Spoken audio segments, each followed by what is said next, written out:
falamos com o nosso bom Deus. Senhor nosso querido Deus, estamos-te gratos neste dia que tu colocaste à parte para um encontro social contigo, santificaste, abençoaste este dia e deste-nos a oportunidade, a vontade, a disponibilidade desta tarde de estarmos juntos na tua casa com a tua família. E queremos ouvir mais sobre a alerta que tu nos dás, acima de tudo a certeza com a qual tu inundas o nosso coração. Estamos aqui chamados por ti, contas com cada um de nós, para te darmos voz, para ensinarmos, para falarmos do teu amor, das tuas mensagens de advertência, para conduzirmos outros até ti. Fala ao nosso pensamento, à nossa razão, ao nosso coração. Capacita-nos com o teu Espírito Santo. Em nome de Jesus. Amém. Podemos sentar-nos. Vamos imediatamente dar a palavra ao pastor Paulo Rodrigo, que irá continuar o tema desta manhã e irá focar-se de uma maneira especial nesta missão que Jesus nos deu de ensinar a sua palavra. Jesus disse, ensinando-nos a guardar todas as coisas que eu vos tenho dito. E vamos compreender melhor esta identidade do remanescente que somos nós, o povo de Deus, e que está ligada ao ensino bíblico, ao ensino das Sagradas Escrituras.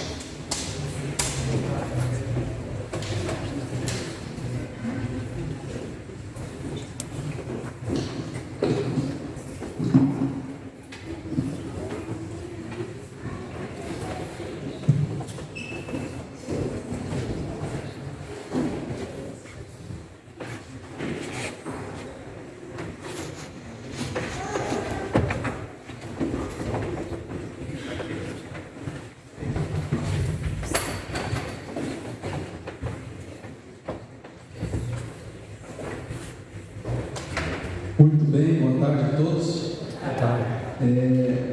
Algum tempo atrás eu estava lendo um material sobre Ellen White, eu achei muito interessante, e conta a história que Ellen White, quando terminava o sermão, uma mensagem, ela sempre fazia uma atividade de fixação com os irmãos. Nós não fizemos hoje pela manhã, mas eu quero começar à tarde fazendo essa dinâmica que Ellen White fazia. A atividade era a seguinte: as pessoas ouviam uma explanação, uma apresentação, e aí ela reunia as pessoas em grupo, e cada pessoa do grupo, de 3 a 4 pessoas, elas tinham que dizer um destaque da mensagem que ela ouviu que é possível ela aplicar na vida dela. Tá? Então vamos fazer aí grupos não mais do que 4 pessoas, tá? Até 4 pessoas, e aí vocês pensem na mensagem que vocês ouviram pela manhã, o que você achou interessante e relevante, que chamou a sua atenção, que você pode colocar em prática na sua vida, beleza? Vamos dar 3 minutinhos aí para a gente fazer isso. Olha só, uma palavrinha por grupo, no máximo 2 assim. O que chamou a atenção, que vocês acham que realmente criou uma reflexão, uma imagem, despertou assim uma palavra aqui, nesse grupo aqui? Qual foi a palavra assim? Qual a palavra que vocês destacam assim aqui? Vocês falaram para mim aí no grupo agora há pouco, que quando a gente ensina para os outros, eles colocaram aqui o seguinte: quando a gente ensina a Bíblia para alguém, enquanto ela aprende, eu também aprendo. Entendeu? Isso vai mudando você de fase. Ellen White diz assim, que aqueles que compartilham aquilo que sabe, eles vão adquirindo mais conhecimento na medida que você vai compartilhando. Tá? Eu já tive o privilégio de estudar a Bíblia com vários grupos de pessoas de denominações diferentes. Aí cada um tem uma dúvida, coloca uma situação. Às vezes você não sabe, você não é obrigado a saber, você vai procurar uma resposta e você vai aprender. Então o que eles colocaram é uma grande verdade. Quando a gente ensina, a gente aprende. Isso aí faz parte da metodologia de Deus para o seu crescimento. E isso desperta em você o desejo de ler a Bíblia também, tá? E aqui, o que vocês destacariam?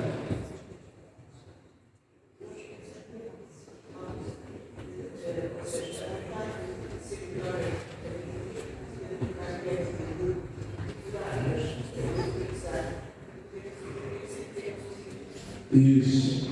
Fixação, então, né? Estudo bíblico, ele vai fixando na sua mente, né? Aqui, vocês aqui.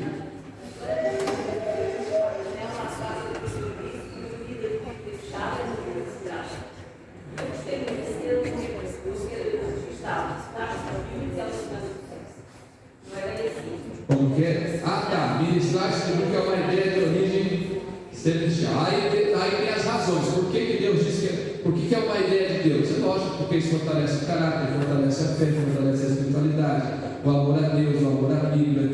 É algo realmente fantástico, tá? Aqui nesse meio aqui, quem pode dizer uma palavrinha para nós aí? O que vocês destacaram aqui?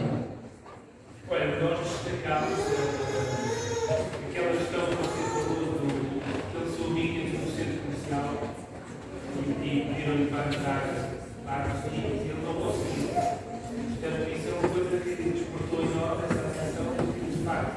Temos que estar bem preparados porque nós quando nos fazer um estudo bíblico preparamos, certo? Mas podemos ter situações que não é um estudo bíblico, mas necessitamos estar preparados também. Então, a preparação é contínua. Muito bom. E o estudo bíblico ele vai acontecendo de diferentes formas, né? Aqui nesse meio aqui, vamos ouvir algum pouco aí. Vai, você, Sérgio. Foi como o irmão falou, a falta de estudo dá-nos então uma nova doutrinária. Os 6 edições dedicadas a estudar também na palavra. Ok, ela colocou a questão de que quem não ensina, quem não passa por receber, ele fica um analfabeto. Eu acho isso uma coisa interessante. Ela diz assim: que quando você recebe o Evangelho e você não passa para outras pessoas, gradativamente você começa a perder aquilo que você recebeu. Já imaginou? Você recebeu, só que aí você não passa. Ela diz que você vai perdendo aquela pouquinho que você recebeu. Você vai perdendo, vai esquecendo que você não recebeu, você não passou adiante, então você vai perdendo aquela capacidade, tá? E não esqueçam vocês, nós fazemos parte de um movimento profético que nasceu em um tempo profético e temos uma mensagem profética. 3 características do movimento adventista: o tempo, a mensagem e o movimento.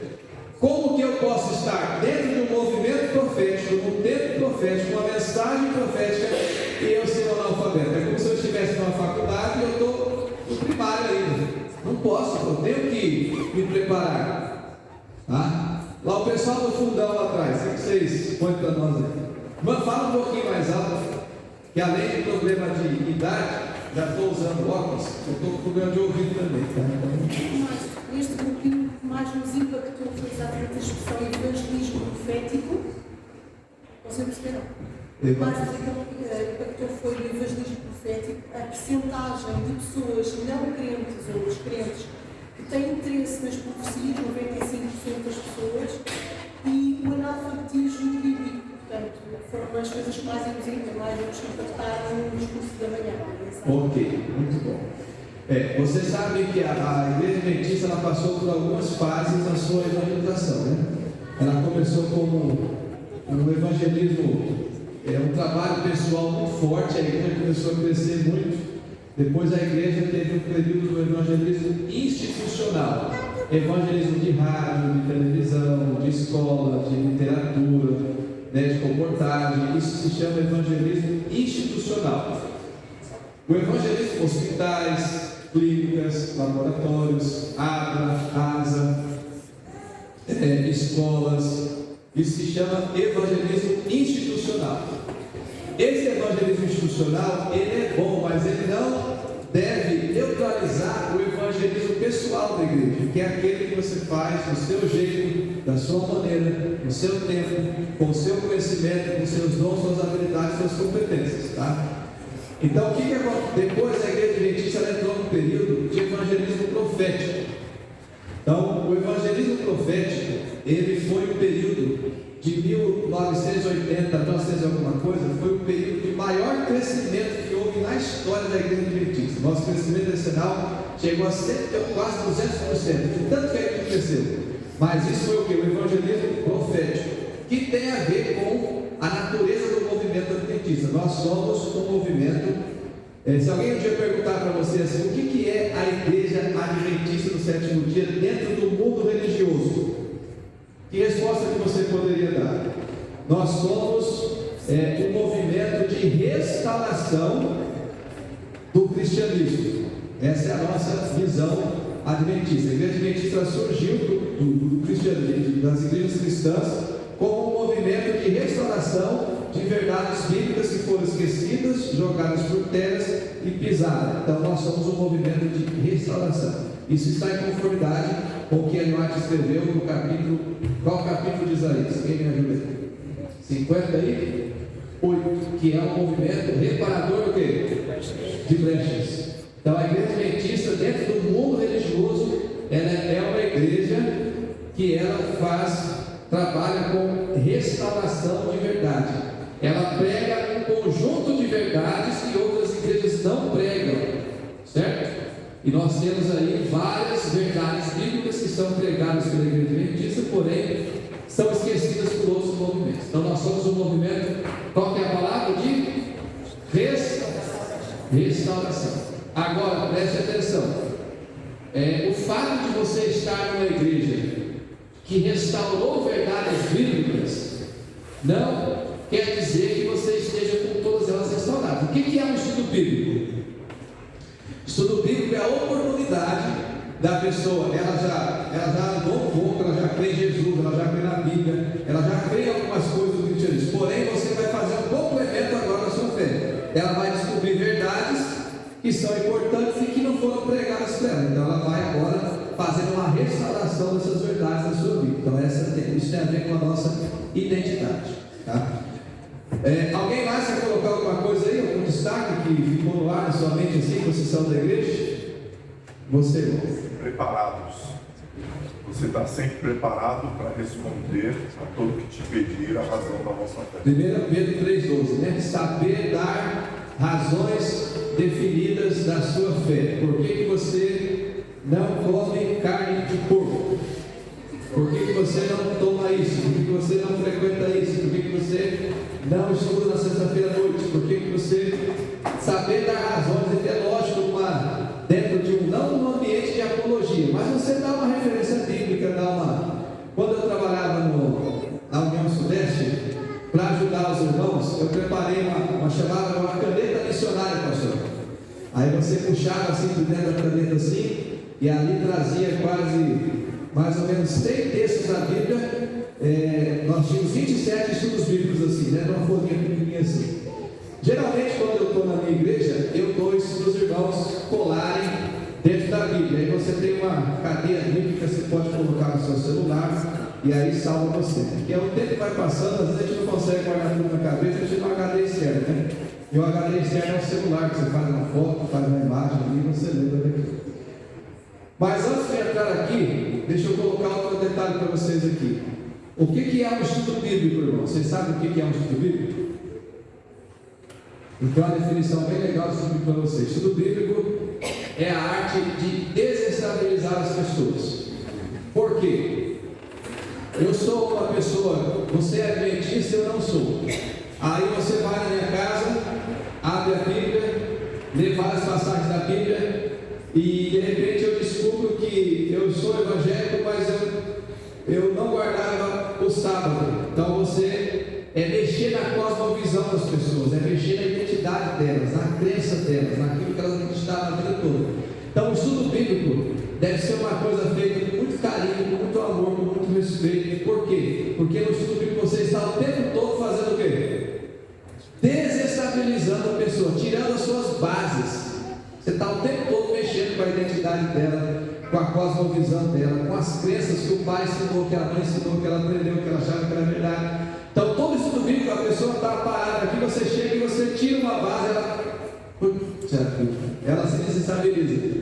Aí você coloca uma base, aí chega outro estudo, ela descobre que ela estava fazendo a alimentação errada, você tirou outra base. Então o estudo bíblico, ele mexe muito com a identidade da pessoa, ela vai se desestabilizando. Isso é tão verdade que tem gente que desiste de fazer o estudo bíblico porque está mexendo muito com a sua com a sua cosmovisão, e ela começa a ficar meio perdida, meio desorientada. Por isso que a gente recomenda que cada estudo bíblico tem que ter uma dose, é aquela dose diária do dia que você tem que passar. Às vezes a pessoa quer antecipar, quer correr muito, e às vezes você acaba perdendo. Então, estudo bíblico é a arte de fazer o quê?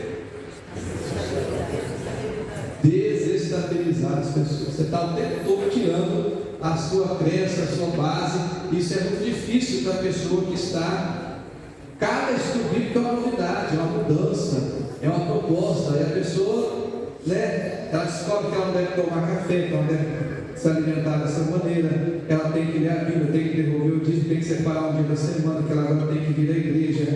Então, por isso que o estudo bíblico, a pessoa tem que ter um tempo de preparo para ela ir descobrir essas verdades, e você, com todo o apoio, com todo o carinho, você vai equilibrando a pessoa, até que ela consiga ficar em pé por conta própria agora e colocar aquilo que ela aprendeu em prática. Vocês concordam com essa ideia que o estudo bíblico faz isso? Tá? Ele vai toda hora, poxa, achei que eu estava certo, mas eu estou errado. Eu estudei a Bíblia com o pastor Batista. Ele mudou para uma casa e instalou uma antena, não sabia, começou a pegar ao novo tempo e começou a assistir ao novo tempo. E aí um dia passou em frente à igreja adventista, ele entrou, o ancião atendeu ele, e quando ele falou que era pastor Batista, que ele queria fazer estudo bíblico, o pastor passou para o irmão passou para mim. E eu comecei a fazer isso, estudar a Bíblia com ele. Comecei primeiro com aquilo que nós temos de crenças comuns, aquilo que nós nos identificamos, para não dar diferença logo no início. Só que teologicamente nós caminhamos com os batistas até um determinado ponto. Depois há uma separação de pensamento e de interpretação também dentro do pensamento teológico. E aí nós começamos a estudar. Eu, sabendo o que ele pensa, eu comecei a criar uma base agora para ele. Qual era a base que eu estava criando para ele? Preparando ele agora, começamos a estudar a doutrina do grande conflito. Aí estudamos a mudança da lei, a mudança da lei. Aí estudamos o santuário. Quando chegou em Daniel 8,14, aí veio uma bagunça o estudo. Porque os batistas não creem em santuário celestial. Eles combatem essa teologia de juízo investigativo e de santuário celestial. E aí fomos aprofundando, os estudos bíblicos chegavam a dar 6 horas de duração, pastor. 6 horas, um tema bíblico para você ensinar. Eu tive que estudar o livro de Levíticos, tive que estudar o livro de Hebreus com ele, depois tive que estudar Daniel, depois tive que estudar Apocalipse. Foi uma série de estudos, nenhuma série de estudos encaixava para ele, nenhuma, porque o perfil era diferente. E aí chegou um determinado ponto que, quando nós estudamos Daniel, capítulo 8 e 9, que a gente mostrou no 1844, e aí ele, não, isso aqui não pode, aí fomos lá para Mateus, o livro de Hebreus, e aí ele entendeu. Depois fomos para as 3 mensagens angélicas, a mensagem que tem que ser apresentada no tempo do fim. Aí um dia eu percebi que a mulher dele estava mais aberta para a mensagem, ele estava com muito preconceito, e a mulher com o coração mais aberto. Ela disse assim: bem, você é pastor há mais de 20 anos. Eu nunca vi você pregar essa verdade presente aqui que o pastor está dizendo, que Apocalipse 14 é a verdade presente para esse tempo, para essa época. Eu nunca vi você pregar essas mensagens aqui. Você nunca pregou o sábado, nunca pregou o juízo. Para mim é suficiente. Eu já tenho informações suficientes para ser adventista do 7º dia. A esposa disse. Tá? Mas ele ficou assim, irredutível, e parou o estudo. Por determinado momento, a esposa continuou estudando e tal. E aí eu estava no doutorado, e ele ligou: pastor, o senhor pode passar em casa? Aí retomamos os estudos, e aí fiz o estudo das 3 mensagens angélicas. Você já é um pregador da palavra de Deus. Você aceita agora pregar essas mensagens aqui na sua igreja? Eu não falei para ele sair da igreja dele. Só falei para ele: você é um pregador. E você tem que pregar essas mensagens. Essa é a mensagem de Deus para esse tempo, para essa época. Essa aqui é a verdade presente. Você precisa pregar isso aqui na sua igreja.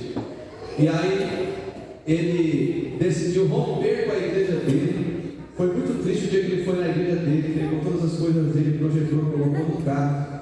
Ele tinha uma vida toda estabilizada, ficou desempregado, passou fome, dificuldade, ele teve que ajudá-lo. Aí um dia eu fui na igreja em que ele estava frequentando, aí eu falei: vamos ver como é que está a vida. Olha, pastor, se não fosse aquele estudo que você fez comigo, que eu faço alguns estudos que às vezes não está no bloco de estudos, né? Eu fiz um estudo sobre o que é ser Bíblia. Eu comecei lá em Gênesis, o que é ser remanescente, né? Aí comecei lá em Gênesis capítulo 5, 9, Gênesis 12, fui mostrando cada característica que o remanescente tem. Aí quando cheguei em Jó, mostrei o remanescente. Jó era o remanescente, ele perdeu tudo. José era o remanescente, ele permaneceu fiel a Deus. Aí fui mostrando as várias características do remanescente. Aí ele falou assim: olha, pastor, se você não tivesse feito aquela última lição comigo sobre o que significa ser remanescente, ligado com o adventista, hoje eu não estaria na igreja, porque eu não suportaria a quantidade de perdas que eu tive.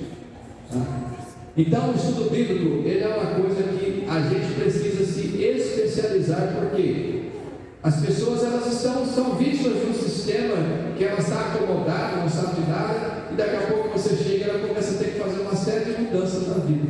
Isso leva tempo, isso aí prejudica, às vezes atrapalha relacionamento e tantas coisas mais. Desde que eu cheguei na minha igreja, eu conheci uma moça que ela foi evangelizada pela escola adventista. Ela tomou a decisão pelo batismo de falar com o pai. Ela fez agora 17 anos, e o pai de uma outra denominação, mas a menina saiu da igreja do pai e queria ser adventista. E aí no dia do batismo ela me ligou, conversei com o pai dela não autorizou, ele disse: se ela decidisse batizar, eu vou respeitar, mas eu não autorizo. E a menina decidiu ser batizada, e o batismo foi semana passada. E eu na igreja fazendo uma vigília, ela mandando mensagem: olha, meu pai está aqui bravo e tal, mas eu vou me batizar em nome de Jesus. Então a pessoa, quando ela entende a mensagem,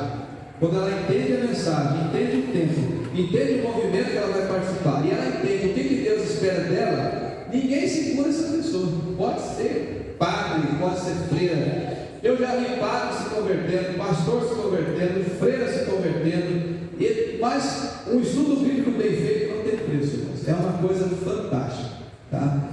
Agora, a nossa missão como membro de igreja é compartilhar a verdade da nossa maneira, do nosso jeito, do nosso tempo, com o nosso temperamento, com a nossa personalidade. Cada um tem um jeito de passar isso bíblico.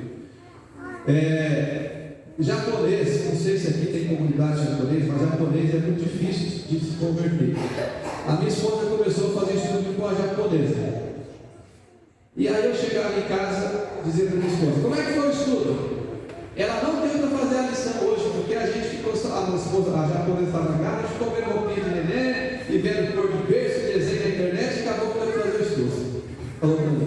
E o estudo bíblico tem essa característica interessante, né? Que você vai desenvolvendo a amizade, e come junto, caminha junto, e anda junto, e acontece junto as coisas, né? Não é só ir lá para passar a lição, a gente tem que aprender a entrar na vida da pessoa.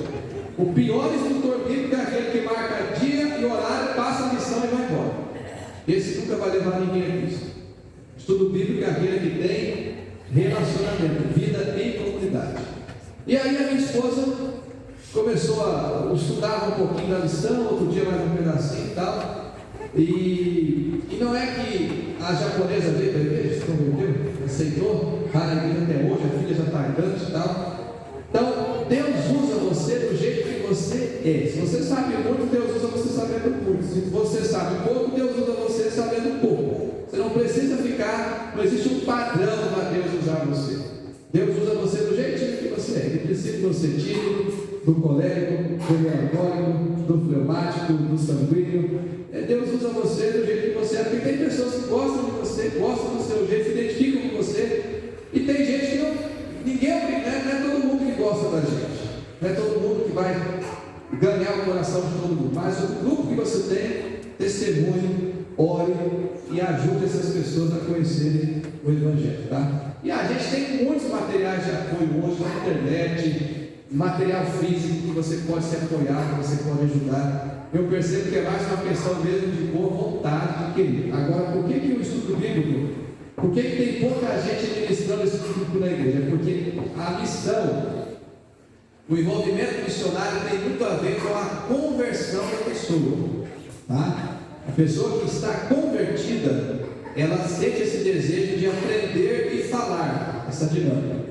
Agora, qual é o grande problema hoje que nós enfrentamos na evangelização? Eu já vou entrar com vocês aqui. Ontem à noite eu falei para vocês que o problema da igreja é que tem muitos adoradores e poucos o quê? Proclamadores, tá? Roy Alan Anderson foi um pastor adventista, evangelista, ele dizia o seguinte: que o êxito de uma igreja, se ela vai crescer crescer, prosperar ou não depende de quantos vêm adorar a Deus no sábado pela manhã, mas quantos que saem à tarde para servir e ensinar as pessoas. Então você quer saber se a sua igreja vai crescer ou não? Não pergunte como foi o culto da manhã, pergunte quantos estão à tarde na casa das pessoas. Esse é o segredo, tá? Agora, qual é o maior problema que eu vejo hoje na igreja?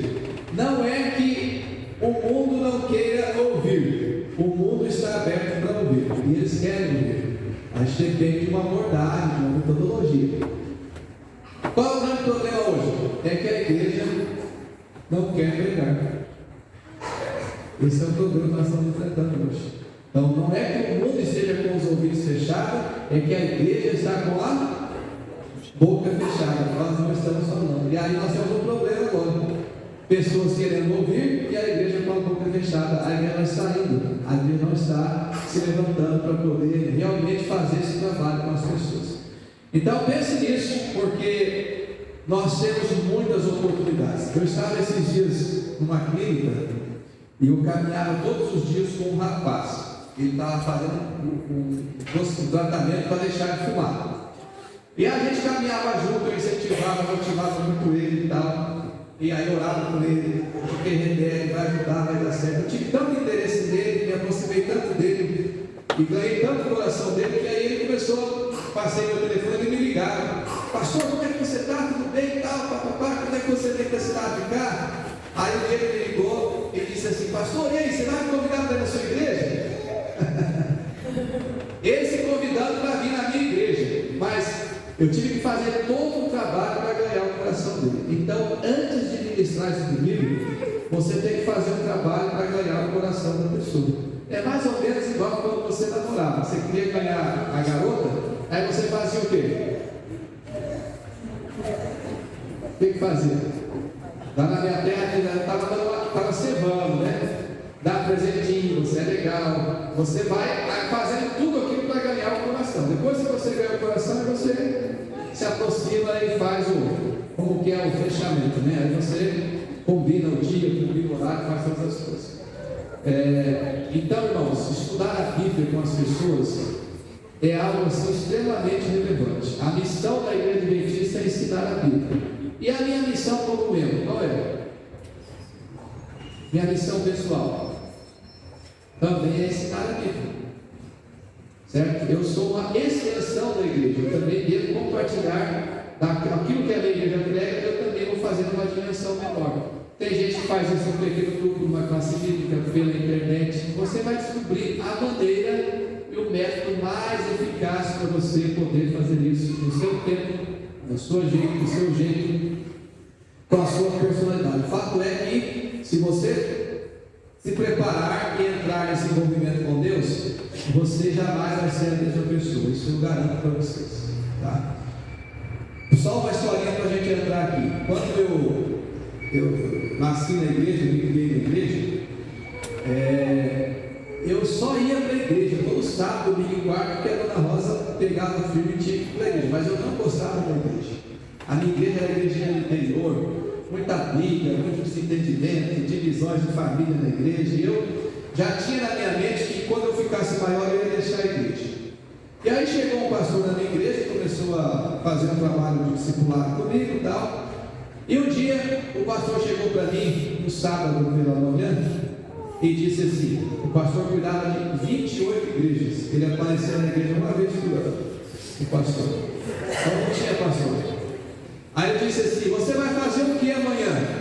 Eu falei: pastor, amanhã eu, se der sol, vou pescar, eu vou andar a cavalo, porque eu nasci na roça, fiquei na roça, eu vou estar tudo aqui. Não, amanhã você não vai fazer nada disso. Amanhã você esteja aqui 7h30 da manhã, vai passar um ônibus e você vai no treinamento da associação. Eu nem sabia o que era associação, treinamento, nada, estava nem aí para a igreja. Mas o pastor disse para eu estar 7h30, eu estive lá 7h30 da manhã. Passou um ônibus ali, cheio de crente, entrei no meio dos crentes e lá no meu treinamento. Cheguei naquele lugar, não sabia nada, não conhecia ninguém, a hora não passava, que lugar chato, que lugar horrível. Eu queria ir embora, mas não tinha dinheiro para ir embora também, tinha que esperar o dia todo. Aí, programação grande, quase 1000 pessoas. Aí eles anunciaram chegaram assim: olha, nós temos um pastor aqui chamado Henrique Berger. Esse pastor ele foi missionário na África, tal, departamental da divisão sul-americana, e ele vai fazer uma palestra para nós agora. Como que você faz para ser uma pessoa, como levar uma pessoa a Jesus? Era o título do seminário do pastor Henrique Berger. Aí ele entrou e disse assim: irmãos, eu teria 40 minutos, mas o tempo está estourado. Eu vou fazer o meu seminário em 20 minutos. Eu quero explicar para você como que você faz para ser um crente feliz. Quando ele usou essa expressão, eu estava em pé na última parte do auditório. Eu falei: opa, como faz para ser um crente feliz? Será que é possível? Combina crente com felicidade? Eu vim andando pelo corredor, sentei aqui na frente, e o pastor Henrique Berger, cabelo branco, na sua simplicidade, começou a contar que o crente, para ser feliz, todo ano precisa levar uma pessoa a Cristo. Ele disse.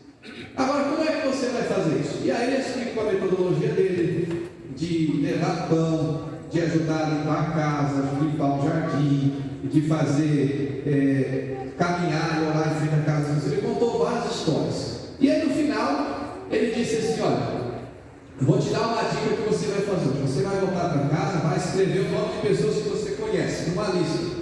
Escreva o máximo de nomes que você conhece, tá bom? Aí você vai gastar uma semana orando 2, 3 vezes por dia por essas pessoas aqui. Você vai orar por essas pessoas. Quando você sentir no coração, você vai ligar para essas pessoas ou vai na casa dela e você vai dizer que você participou de um programa de oração, que você colocou o nome dela sem ela saber, mas você estava orando por ela, que ela vai agradecer você. E agora você não quer mais orar na sua casa somente pelo nome dela, você quer vir na casa dela, tal dia, tal horário, orar por ela. Olha que abordagem interessante. E assim eu fiz.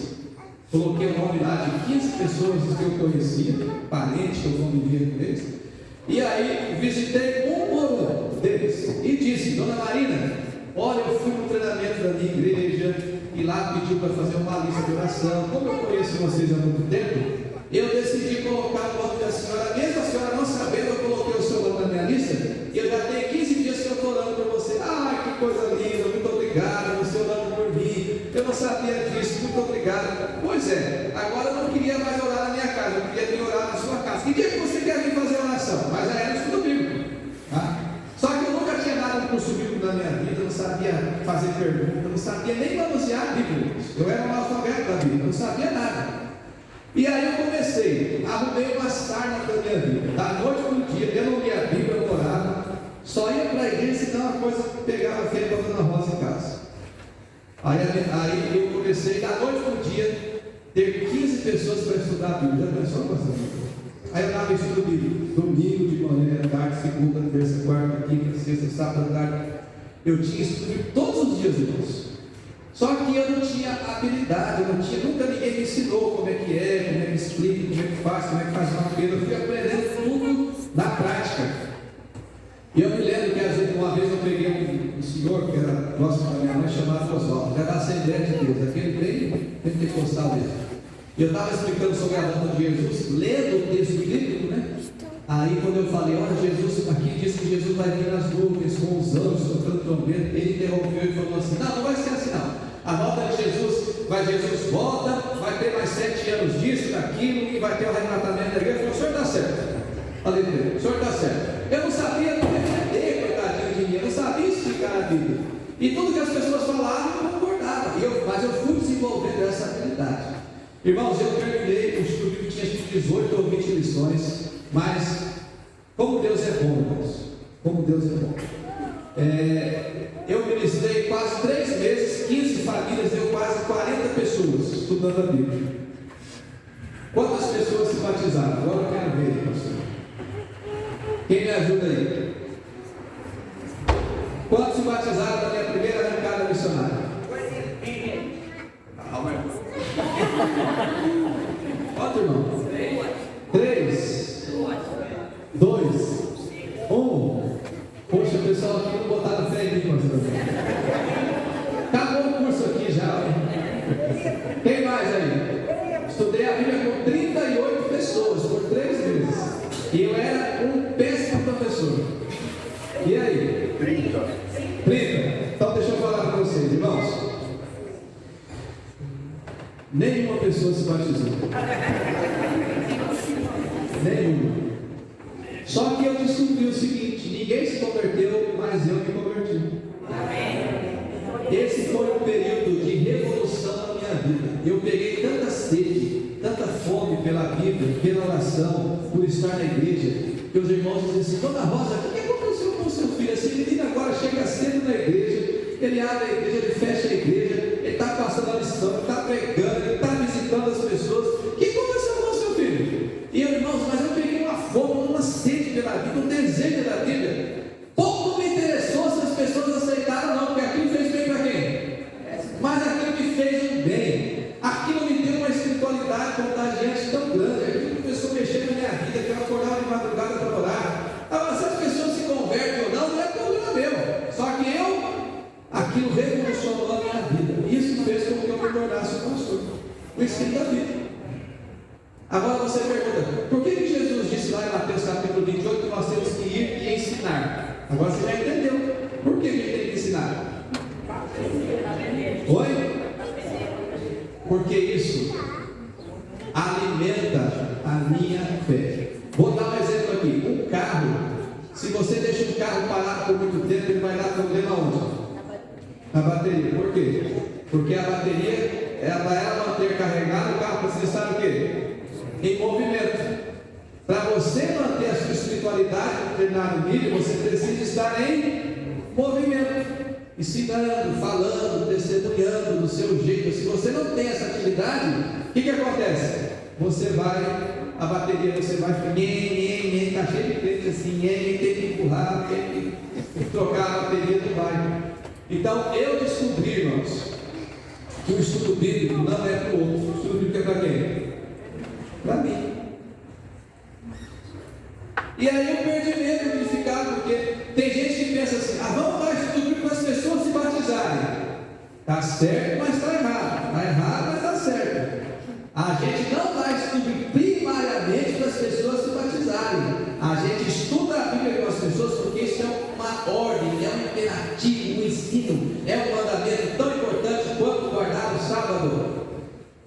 O ensino é um mandamento de Jesus disse: vocês vão e ensinem da sua maneira, do seu jeito, porque eu dependo disso para eu crescer, para desenvolver o caráter de Cristo em mim. Eu vou mostrar depois para vocês mais adiante o que tem realmente na missão que tem a ver com a sua identidade, com a sua personalidade. Não é alcançar algo, não é fazer crescer a igreja, é a sua experiência com Deus que ela é renovada. Por isso que a Ellen White diz assim: que os crentes que ensinam a Bíblia, eles não apostatam nunca. Ellen White diz que eles crescem em santidade e refletem o caráter de Cristo. Tá? Então, lembre-se disso, irmãos. O ensino ele é um mandamento, ele é uma ordem de Cristo, não é para algumas pessoas. O ensino é um mandamento de Deus para todas as pessoas, no seu tempo, na sua maneira e no seu jeito. Eu tenho um colega chamado Carlos. Todos os anos ele leva uma média de 25 a 30 pessoas a Cristo, o Carlos. Ele não dá nenhum estudo bíblico, ele trabalha vendendo coisas na rua. E ele tem a arte de fazer as pessoas gostarem dele. As pessoas gostam tanto dele que ele tem um outro amigo que tem uma classe bíblica. Eles levam as pessoas, eles gostam de cozinhar e começam a fazer comida e tal. E eles vão, é uma classe bíblica deles. E todos os anos eles levam de 25 a 30 pessoas a Cristo. São as pessoas mais felizes do mundo. Mas é uma disposição, é uma tentativa que você faz com o seu próprio bem, e isso resulta em salvação das pessoas. Bom, vamos entrar no nosso tema aqui. Depois eu vou dar mais umas indicações para vocês aqui. Eu quero começar com esse texto aqui de Amós, capítulo 3, verso 7. Vamos ler juntos esse texto comigo aí. 1, 2, 3, vamos lá? Certamente o Senhor Deus, sem ter revelado o seu segredo aos seus servos, os profetas. Bom, irmãos, nós sabemos, como adventistas, a importância de crer em Ellen G. White. Eu não gosto muito da explicação que a gente dá de Ellen White, porque no tempo do fim Deus vai manifestar o dom de profecia. Eu prefiro entender o dom de profecia no Antigo Testamento, de que Deus elegeu um povo, lá em Êxodo capítulo 19, Deus elegeu um povo, e ao eleger um povo,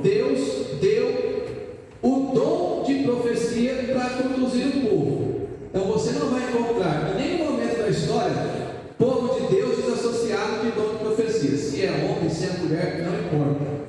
O fato é que isso é um princípio do remanescente. O remanescente sempre é conduzido, ele é guiado, ele é orientado por meio dos profetas. Desde o tempo lá do Antigo Testamento. E no tempo do fim não seria diferente. Então, se Deus levantou o seu povo no tempo do fim, é óbvio que Deus também levantaria o que para conduzir o seu povo.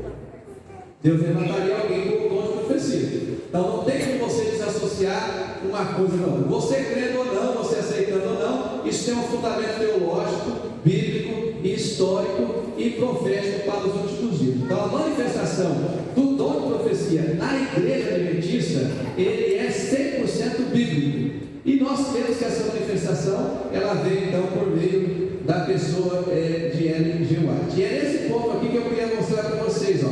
Enquanto o mundo estremece de incerteza pelo amanhã, nós que somos adventistas, que pertencemos um tempo profético, uma mensagem profética, nós sabemos o tempo em que nós estamos vivendo. Nós temos alguns indicadores que estão dizendo para nós, alguns sinalizadores que estão dizendo que o relógio de Deus já está quase dando meia-noite, está quase dando o horário da viagem. Tá? Então nós conhecemos o tempo. Agora, foi feita uma pesquisa há algum tempo atrás na Universidade de Andrews, e essa pesquisa, eles queriam fazer uma correlação entre adventistas que estudam o Espírito de Profecia e adventistas que não estudam o Espírito de Profecia. Olha só que interessante isso aqui. É muito nítido na igreja, irmãos, os adventistas que leem Ellen White e os adventistas que não leem Ellen White. Tá? E deixa eu fazer um desafio para vocês aqui, para você entender esse desafio.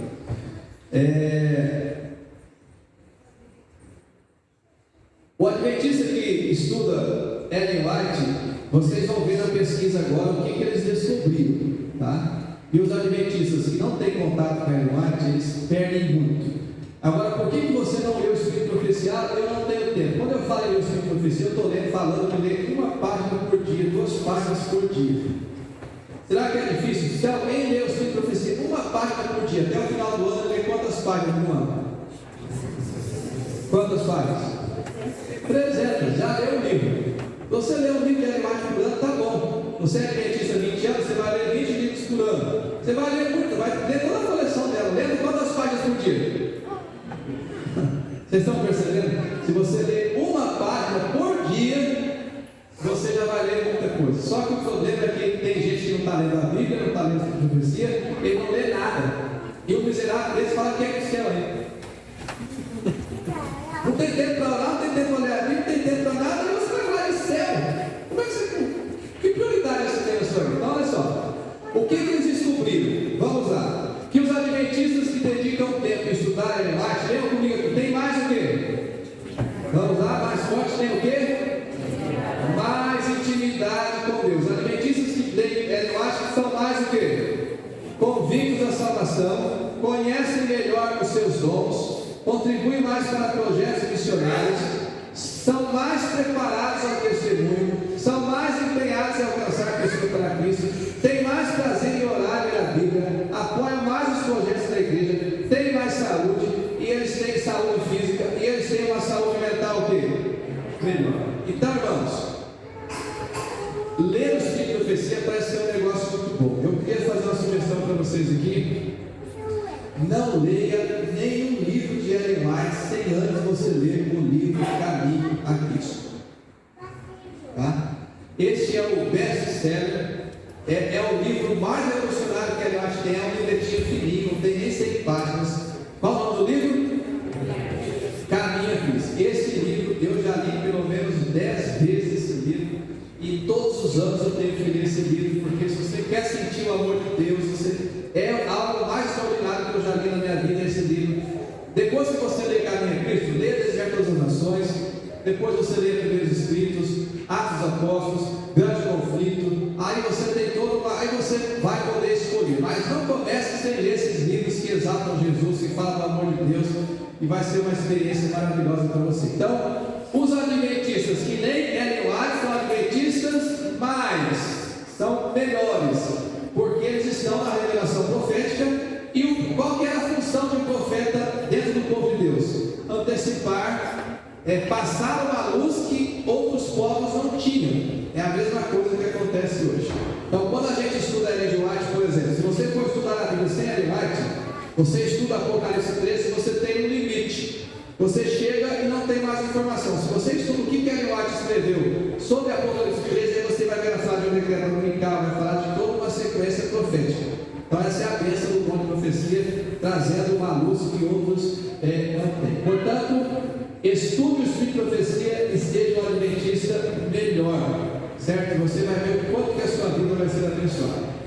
Tem literatura para todos os gostos, para a terceira idade, para jovens, para casais, para finanças, na área religiosa, na área psicológica. Ali está a literatura mais variada de todas as áreas para você estudar. E essa sessão aqui que eu disse para vocês, que eu vou explicar para vocês aqui, ó. Graças a Ellen G. White, que a gente estuda Apocalipse 13, e aí ela lança a ideia de a união do Estado, com o sistema papal, e ela diz então aqui que vão se formar uma imagem da besta, vão se fazer um decreto, e em cima desse decreto aqui dominical, ela fala que vai ter uma sucessão de eventos, que esses eventos serão rápidos, tá? Então nós temos aqui o decreto dominical. Sempre você marca os pontos. Decreto dominical, depois nós temos a segunda vinda de Cristo, tá? Entre o decreto dominical e a segunda vinda de Cristo, aí nós temos aqui chuva serôdia, alto clamor, sacuditura, selamento, enxamento, fora da graça, decreto de morte, 7 pragas, angústia de Jacó, Armagedon. Aqui seria um pilar, decreto dominical. Aqui seria a segunda vinda, outro pilar. Depois a terceira vinda de Jesus. Dentro de cada marcador desse tem alguns acontecimentos que se darão ali, tá? Então vamos lá. Eu acho disso que multidões não possuem compreensão dessas verdades importantes. Então vamos ver aqui quais são os eventos aqui de 1844 até o decreto dominical. Depois a gente vai ver do decreto dominical até o fechamento da porta da graça, do fechamento da porta da graça até a segunda vinda. Aí a gente tem aqui da segunda vinda até o milênio, do milênio até o fim do mundo, e depois aqui a eternidade. Dentro de cada espaçozinho desse aqui, nós temos uma série de acontecimentos. É lógico que a gente precisaria de muito tempo para a gente poder fazer uma imersão dentro de cada pedacinho desse fio. Isso aqui daria para estudar pelo menos 2 anos aqui, estudando com vocês esses assuntos aqui, tá? Então vamos rapidinho passar para vocês aí.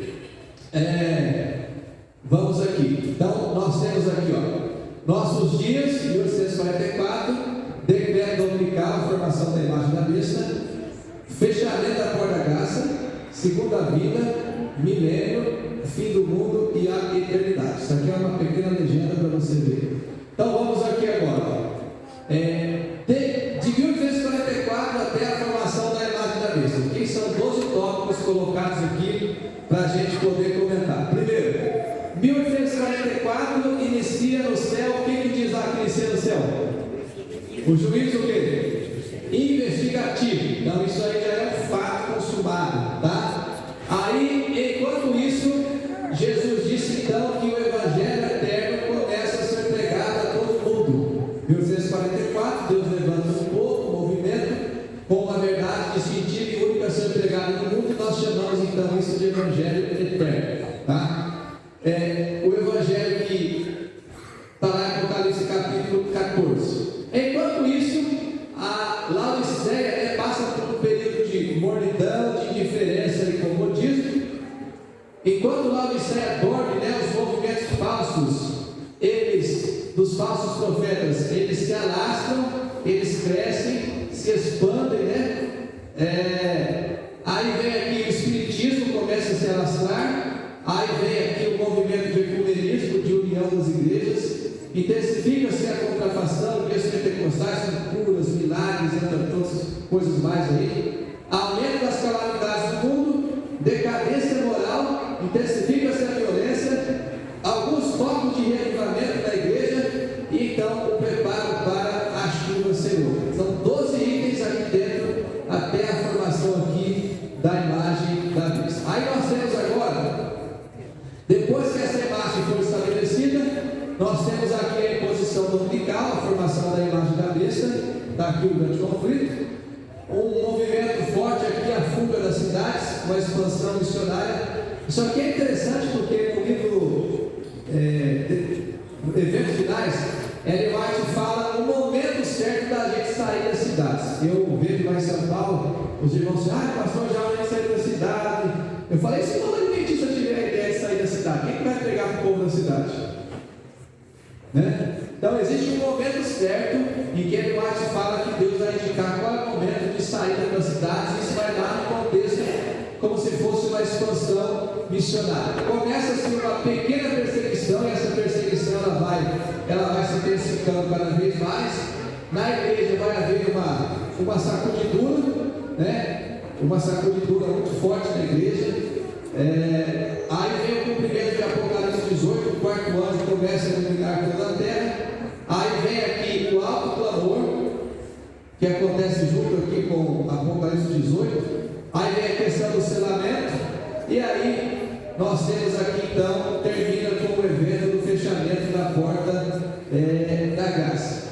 Bom, fechou a porta da graça, nós temos então o ministério do Espírito Santo de convencer do pecado, da justiça e do juízo.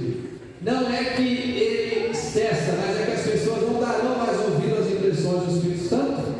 Derramamento então das 7 últimas pragas. O povo de Deus vai passar pela angústia de Jacó. Os 4 anjos soltam os venenos das ações, e aquele eu acho que eles devem então catástrofes terríveis que vão acontecer. Uma das consequências sobre o povo de Deus é o decreto de morte, né? É bem verdade, irmãos, que quando chegar nessa fase aqui, depois do fechamento da porta da graça, muitas pessoas que Deus sabe que não tem condições de chegar até lá, já foram recolhidas, crianças, pessoas de idade, vão passar por isso aqui é um grupo realmente bastante especial. Algumas pessoas aqui vão passar pela experiência do decreto de morte, mas ela lá te fala da manifestação de Deus, do cuidado dos anjos enviados para cuidar. O último engano de Satanás, aqui a sua grande obra de contrafação, o Armagedon, o livramento do povo de Deus, a terra, se você ler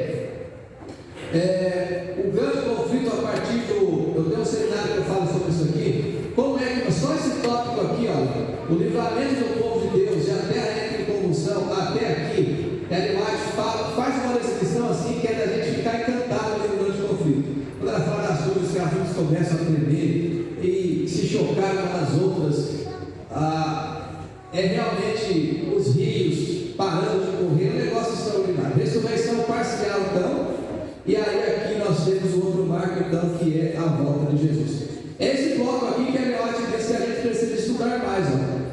Esse bloquinho aqui, por quê? Daqui para cá, nós temos um entendimento legal disso aqui. Isso aqui é mais comum se falar na igreja, tá? Quando acontecer a primeira volta de Cristo, nós teremos aqui a primeira ressurreição, que é os justos, a transformação dos justos vivos, então, e a trasladação dos céus, a morte dos ímpios vivos, eles morrerão com o esplendor da glória de Cristo, a viagem para o céu, que será uma viagem fantástica aí de 7 dias, a chegada dos salvos ali, na Nova Jerusalém, a recepção, como é que vai ser tudo isso aqui. Aí vem falando agora do milênio, a terra desolada, prisão circunstancial de Satanás, os justos do céu julgam os ímpios e participam durante 1000 anos. Aí o fim do mundo é marcado pela descida da Nova Jerusalém à terra, a segunda ressurreição dos ímpios, ela vai acontecer aqui em Apocalipse 20, a coroação de Jesus. Isso aqui é outra coisa linda que a Ellen fala também, quando a cidade santa desce, aí os ímpios vão cercar a cidade, tocam no trono branco, Jesus aparece no trono. É algo da gente ficar assim, parando dias pensando nisso.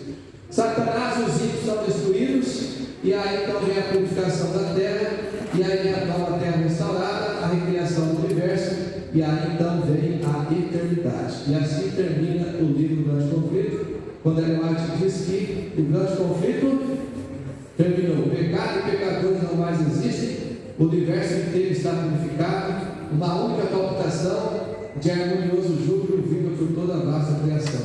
Daquele que tudo criou, emanam vida, luz e energia por todos os domínios do espaço infinito, desde o minúsculo átomo até o maior dos mundos. Todas as coisas, animadas e inanimadas, em sua serena beleza e perfeito gozo, declaram que Deus é Pai. Amém? Irmão, o que é legal disso aqui, ó? que isso aqui é legal? Cada tópico desse aqui é um seminário. Cada tópico disso aqui, a gente pode gastar 1 hora estudando. Cada tópico disso aqui dá mais tempo ainda. Isso aqui. Cada tópico disso aqui a gente teria que se debruçar e estudar agora, um por um disso aqui. Tudo esse material nós temos à disposição para a gente poder entender. Então, é isso aqui que a Ellen White diz que, voltando aqui, ela diz que multidões não possuem o quê? Compreensão destas verdades importantes. Então, isso aqui eu sempre passo para os irmãos para mostrar para vocês. Nós temos literatura, informações, conhecimento para a gente se debruçar e poder estudar. A nossa vida cristã não precisa envelhecer, a gente precisa se reciclar. Quando a gente é criança, e você já foi criança um dia, você já viu quando nasce um bebê ou uma criança, a criança chora, aí o pai chega para ela: o que você tem? Estou com fome, a geladeira está ali, a comida está ali, vai lá e prepara. É assim? O que a gente faz quando a criança é pequena? Chorou, pequenininha, a mãe já tira o peito, a criança já mama, tal, aí depois sai do peito, vai com a mamadeira, você prepara, tal, a criança começa a andar, e vai chegar um momento que você é alimentado. E chega um dia na vida que você vai fazer o quê? Vai preparar o seu próprio alimento e depois você vai fazer o quê? Vai alimentar outros. Você já não foi criança um dia, alguém alimentou você? Você não é pai hoje, não é mãe, você faz o quê? Você repete o que fizeram com você. Então na igreja é a mesma coisa. Quando a gente chega na igreja, a gente está recebendo ainda o quê? O alimento. Alguém vai na sua casa, dá um suco para você, explica para você, tem paciência, explica tudo com você. Chega um momento, aí você passa um tempo, você aprende a preparar o seu próprio alimento. Aí você já lê a sua Bíblia sozinho, você já lê a lição de escola sabatina, você já tem essa disciplina espiritual. Aí você começa a ler a Bíblia, você começa a orar. Só que você precisa agora fazer o quê? Me ajude aí, precisa fazer o quê? Alimentar alguém. Você precisa ter filhos agora, gerar filhos na vida cristã. E o que acontece hoje? Muitas pessoas do Adventismo, como diz o pastor George Knight, o pastor George Knight faz uma crítica à igreja adventista, diz assim que muitos adventistas foram castrados e não geram mais o quê? Não geram filhos. E aí ele não alimenta mais ninguém. E aí o que acontece? Ele morre espiritualmente. Morre. Então, irmãos, nós como adventistas do sétimo dia, nós temos uma mensagem, temos uma missão, temos um tempo profético, e agora nós precisamos entrar em campo agora, para a gente poder sentir Deus sendo real na vida da gente agora, e para a gente poder agora, o caráter de Cristo ser devolvido para nós enquanto nós estamos em missão, tá? Nós não precisamos ficar esperando, nós temos que ir. Jesus disse que nós temos que ir, tá? Ir e fazer o quê? Então anote aí, levanta a sua mão assim agora, vamos fazer um exercício, faz assim com a sua mão, abre bem assim, a sua mão, isso. Se você tiver uma caneta, escreva na sua mão aqui a palavra agora, começando com esse no dedão aqui, a letra A. Agora, escreve aí. A, assim, a letra A, G, O, R, A. Escreve aí. Ou se quiser escrever nessa aqui, qual que fica melhor? Direita ou esquerda? Direita, né? Escreve aí. Agora, na mão. Escreveu? Se você está sem caneta, pega a caneta do vizinho aí.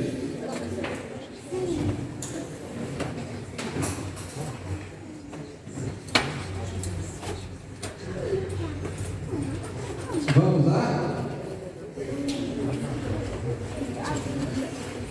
Volta a tela inicial para mim, por favor, liga. Escreveram agora? Então vamos lá. Isso aqui que eu passei para vocês, isso aqui não é mensagem para o estudo bíblico, mas às vezes entra numa conversa informal. Porque a White diz que nos estudos bíblicos a gente não precisa usar seus escritos, a gente precisa usar apenas o quê? A própria White disse, para você não usar os escritos dela, porque isso é uma pessoa já mais madura espiritualmente, tá? Então vamos lá.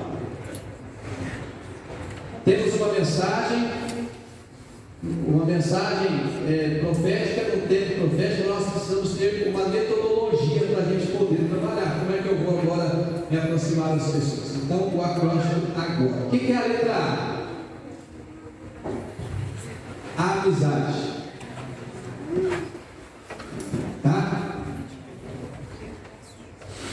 Amizade, escreva aí. Se você quer levar uma pessoa a Cristo, primeiro você vai fazer o quê? Amizade. Tá? Olha para cá que eu vou contar uma história para vocês. Eu fui fazer um batismo numa igreja e a moça chamava Miriam e ela veio da igreja católica e muitos católicos vieram assistir o batismo dela. Só que o líder da igreja também veio e quando ele chegou na igreja ele falou: pastor, eu estou vindo da igreja, mas eu só vim em homenagem a Miriam, mas eu não quero saber da sua igreja, não acredito na sua igreja, e falou um monte de coisas para mim. Eu falei: tá bom, tem uma dificuldade com relação a isso, tá? Mas os irmãos da recepção pegam algumas pessoas, e durante a semana eu fui ligar, liguei para ele: rapaz, que bom, hoje o pastor estou me ligando e tal. Falei: rapaz, eu estou sempre por perto da sua casa, eu queria ver o momento de eu passar e fazer uma oração contigo, pode passar aqui. E aí fui lá, fiz a oração e tal, descobri que ele gostava de fazer algumas coisas que eu também gosto de fazer: pescar. Ele se pescava e eu também gosto de pescar, e depois eu conversar sobre pesca, marcamos um dia para pescar, fui pescar.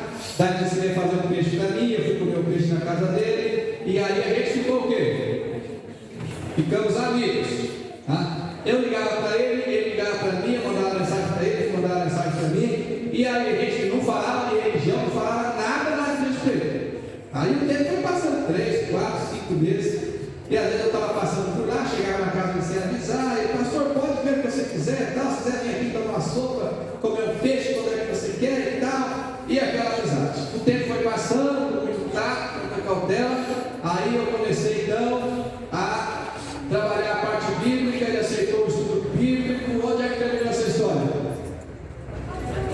No tanque de batismo. Mas começou com o quê? Amizade.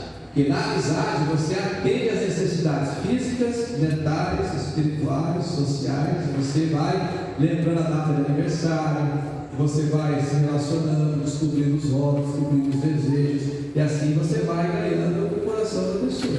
Tá? Esse rapaz que eu falei para vocês, ele mora a 60 quilômetros da minha igreja. Ele me ligou: pastor, olha, o dia que você quiser que eu for na sua igreja, só me avisa que eu vou levar meu pai, vou levar minha mãe, vou levar todo mundo para assistir o culto na sua igreja. Tá? Mas por que ele se auto-convidou para a igreja? Porque eu fiz um trabalho para ganhar o quê? Então vejam só, antes das pessoas ouvir as boas novas do Evangelho, elas precisam ver as boas obras em nós. Porque é a atenção, é o carinho, é o acolhimento, é o amor, é a amizade, é você não querer forçar, é aquilo que vai ganhar o coração da pessoa, certo? Então, antes dela ouvir as boas novas, elas precisam enxergar em nós o quê? As boas obras do caráter de Cristo em nós. Não adianta você ter uma metodologia da nossa igreja que não é muito boa, que é a tal de pesquisa bíblica. A gente pega a pesquisa, vai ter algumas pessoas que funcionam. Vai na casa da pessoa, quer estudar outro dia, marca, vai lá, chega no horário, terminou, vai embora. Esse estudo bíblico não dá resultado. Porque o estudo bíblico é um caso de amor, de relacionamento, de amizade, né? Outro dia eu estava assistindo um treinamento do pastor Amorim, missionário. E o rapaz disse assim: irmãos, você faz o estudo bíblico, terminou o estudo bíblico, você faz o apelo e vai embora o mais rápido possível para você não destruir a impressão do Espírito Santo. Eu falei: mas não é possível que eu estou ouvindo uma coisa dessa. Porque depois que você termina o estudo, tem que vir um bolo, tem que vir o suco, tem que vir a amizade, tem que vir a conversa. Porque a pessoa precisa entender que você está interessado nela, não em passar uma mensagem para ela. Essas coisas acontecem junto. Então o estudo bíblico, ele é um relacionamento. O estudo bíblico bom que vai dar batismo é aquele que tem comida, tem amizade, tem lembrança, você leva a pessoa com você, isso é muito bom. Então, irmãos, a amizade, ela precisa acontecer. É o primeiro passo que precede o estudo. O pastor Marco Filho diz o seguinte: que a gente não ganha inimigos para Cristo, a gente só ganha amigo. E quando você começa a estudar a Bíblia com uma pessoa que você já tem amizade, você começa com 50% de chance de conduzir aquela pessoa a Cristo. Agora, qual que é o papel da igreja? Eu estou evangelizando. A igreja deve criar uma estrutura para trazer as pessoas. A igreja vai criar um curso de culinária, a igreja vai criar curso de noivos, a igreja cria cursos, classes bíblicas, cultos interessantes. Mas eu estou evangelizando e eu vou aproveitando a estrutura da igreja agora para trazer as pessoas. Eu faço um monte de casais, eu vou levar o meu interessado. Faz um retiro de jovens, eu vou levar o meu interessado. Faz uma escola cristã de férias, eu vou trazer. Então a igreja, ela faz um trabalho de apoio, porque a igreja não evangeliza ninguém. O trabalho da igreja não é evangelizar, o trabalho da igreja é equipar e preparar os membros para a evangelização. A igreja é adoração, a igreja não é evangelização. Quem evangeliza são os membros. Agora a gente precisa ter uma estrutura para que as pessoas possam vir. Esses dias eu estava na igreja, nós fizemos um bazar na igreja. Fizemos um bazar. E a comunidade veio e fez o bazar, depois faz a feira de saúde, depois faz curso de culinária, aí a gente faz distribuição de cestas básicas. Nós temos toda quarta-feira, 7 da manhã, eu estou na igreja, tem 60 pessoas numa classe bíblica, 7 horas da manhã. Não pensou, pastor? Sábado à tarde tem mais uma outra multidão. Só que o que a gente faz na igreja? A gente cria atividades de apoio ao trabalho dos irmãos, certo? Então a igreja está sempre trabalhando e o irmão vê a atividade e traz a pessoa.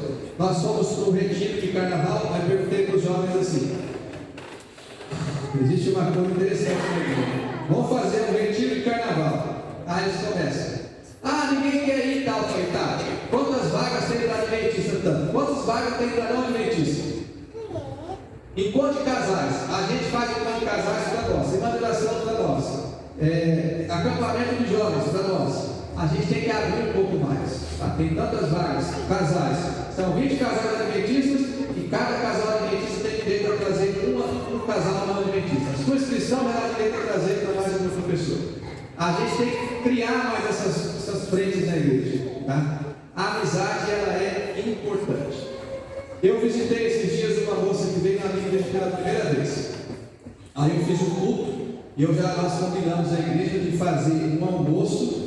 Uma unidade da escola sabatina faz um almoço e na igreja, e quem tiver de visitante vai para aquele almoço. Aí a moça veio na igreja, foi bem recebida, foi bem acolhida, foi apresentada na frente da igreja e tal. A gente tem um momento de apresentar as pessoas. Aí ela foi para o almoço, daí eu liguei para ela à noite. Eu falei: e aí, como é que foi a sua experiência aqui? Pastor, eu amei a igreja. Que igreja carinhosa, que igreja amiga. A gente almoçou junto já, me ligaram, me mandaram mensagem. Agora as pessoas querem que eu participe da igreja. Agora, toda vez que eu vou na igreja, eu encontro com ela. Ou seja, já ganhamos o quê? Ganhamos o quê? Ganhamos o coração. A gente convidou um médico para fazer um encontro de homens da igreja. Não é só para vir homem da igreja. A gente foi falar de saúde masculina. Ótimo. Só que o desafio é trazer homens que não são da igreja, para aprender também. E aí vai criando essas pontes. O interesse nas pessoas, ele é fantástico. Então, o primeiro item da evangelização se chama o quê? Qual a palavra? Amizade. Tá? Letra E, a letra G. O que é a letra G? Ganhar o coração. Não tente fazer nada sem você estar no coração das pessoas. Eu vou contar uma historinha para vocês aqui. A minha mãe, ela casou, teve 3 filhos e... Irmão, abre aqui, por favor. Ela separou do marido e acabou indo para uma outra cidade. E chegando lá, uma irmã recém-mudada para lá também, obrigado. Essa irmã recém-mudada dessa cidade, ela começou a fazer um pequeno grupo na casa dela. Meu pai era alcoólatra, passando ali, recebeu um folheto da Semana Santa. E aí meu pai chegou em casa e disse para minha mãe: à noite a gente vai nessa reunião. Meu pai bêbado não foi, mas a minha mãe decidiu ir. E chegando lá nesse local, essa senhora, uma missionária já muito experiente, não falou de Bíblia, não falou de Deus, não falou de nada para minha mãe.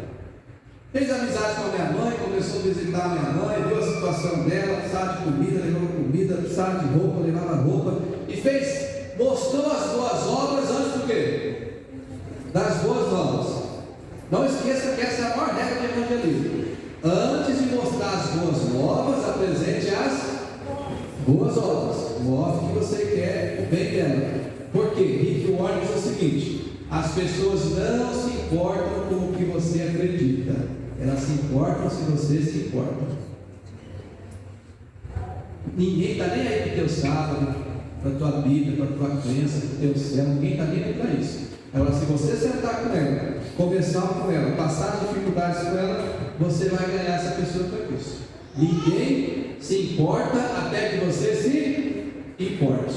Então, se importe com ela, depois ela vai ter interesse por você. Jesus fazia muito isso. Primeiro interesse na pessoa, depois a pessoa vai ter interesse em você.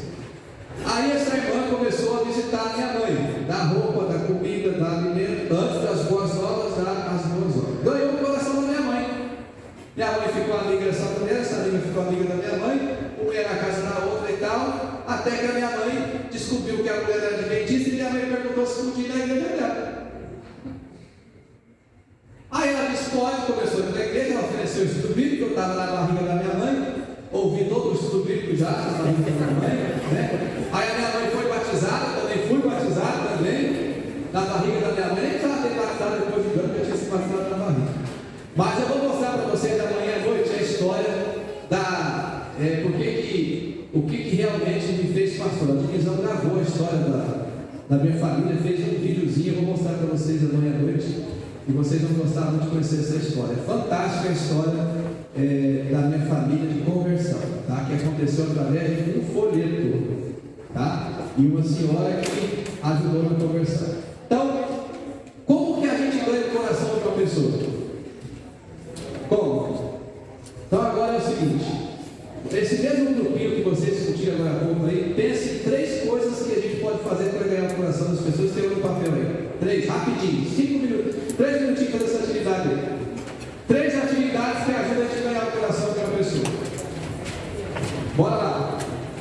Escreve, tem que escrever, que eu quero ouvir.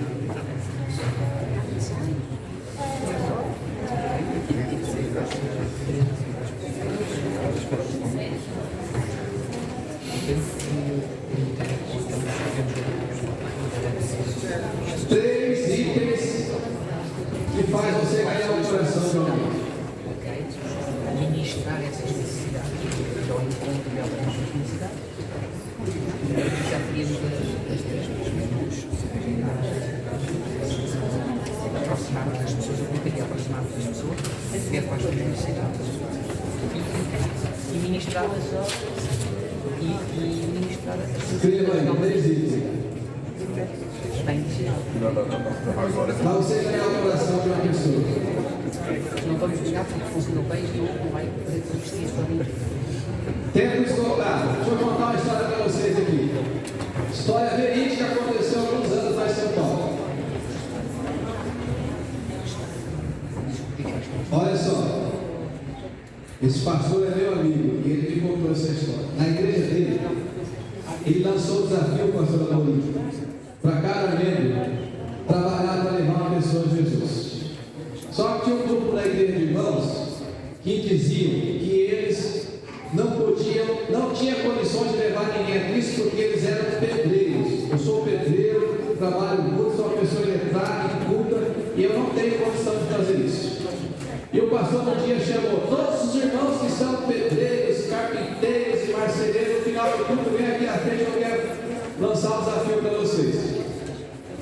Elas vieram e o pastor disse assim: irmão, eu tenho um ministério para vocês, que é o ministério do apoio que nós vamos dar à comunidade aqui ao redor da igreja. O que vocês vão fazer? Eu quero que por 2 horas no domingo, de 9 às 11 do domingo, vocês virão aqui na igreja e nós vamos mapear as ruas. Cada um de vocês terá uma rua e vocês vão de casa em casa dizendo assim: olha, eu sou aqui da igreja adventista e nós temos um projeto aqui para ajudar as famílias. Vocês têm alguma coisa para consertar em casa? Uma lâmpada, um cano quebrado, uma tomada para consertar, uma lâmpada para fazer alguma coisa, um cano entupido. Vocês têm alguma coisa que a gente possa fazer? Mas quanto vai custar isso? Não, isso é de graça, você não vai pagar nada. E aí eles entravam, faziam não pode fazer, pode chamar que a gente vem aqui e faz e vocês não vão pagar nada para fazer esses pequenos repasses. Essa equipe ficou super conhecida no bairro. E quando eles quebravam um cano, entupia, tinha um chuveiro para trocar, onde é que eles iam? Onde é que eles iam? Na igreja. E começaram os pedreiros começaram, poxa pastor, as pessoas estão gostando. Irmão, lá tem 5 pessoas para atender esse final de semana. Quem vai e tal, pá. E aí o pastor disse, agora vocês vão voltar nessas casas e vocês vão oferecer isso para essas pessoas. Ofereceram os dos bíblicos. E aquele grupo de irmãos, que tinham quase 20, eles levaram 12 pessoas ao batismo naquele grupo. Antes das boas novas, as boas novas. Vocês acham que a gente pode fazer alguma coisa para melhorar o evangelismo do pessoal da igreja ou não? Sim. Só ficar na igreja sentado, cantando e adorando a Deus, nós vamos morrer tudo assim, nós vamos tudo para o inferno. Pode se preparar. Do jeito que nós estamos hoje, nós estamos de atividade, proatividade, fazer alguma coisa fora do espaço da igreja. E esse é o seu trabalho pessoal, é a sua escolha, é a maneira de você servir a Deus. Tranquilo. Tá? Bom, letra A é o quê? Letra G é o quê? Ganhar o coração. 3 coisas que vocês escreveram aqui. O que vocês escreveram aqui? Dar interesse pela pessoa. Isso. Cuidar da pessoa. E gostar da pessoa, amá-la. Amar a pessoa, muito bom. Aí, canto aí. O que vocês colocaram aí? Preocupar-se com o bem-estar da pessoa, demonstração de simpatia. Beleza. Quem mais aí? Pelo menos o Ico. Doar algo. Necessidade, atender as necessidades físicas. Ok. Alguém mais aí? Oi? Ajudar. Às vezes a ajuda é só ouvir, né? Não é muita coisa, né? É só ouvir. Aqui desse lado, que vocês colocaram aí.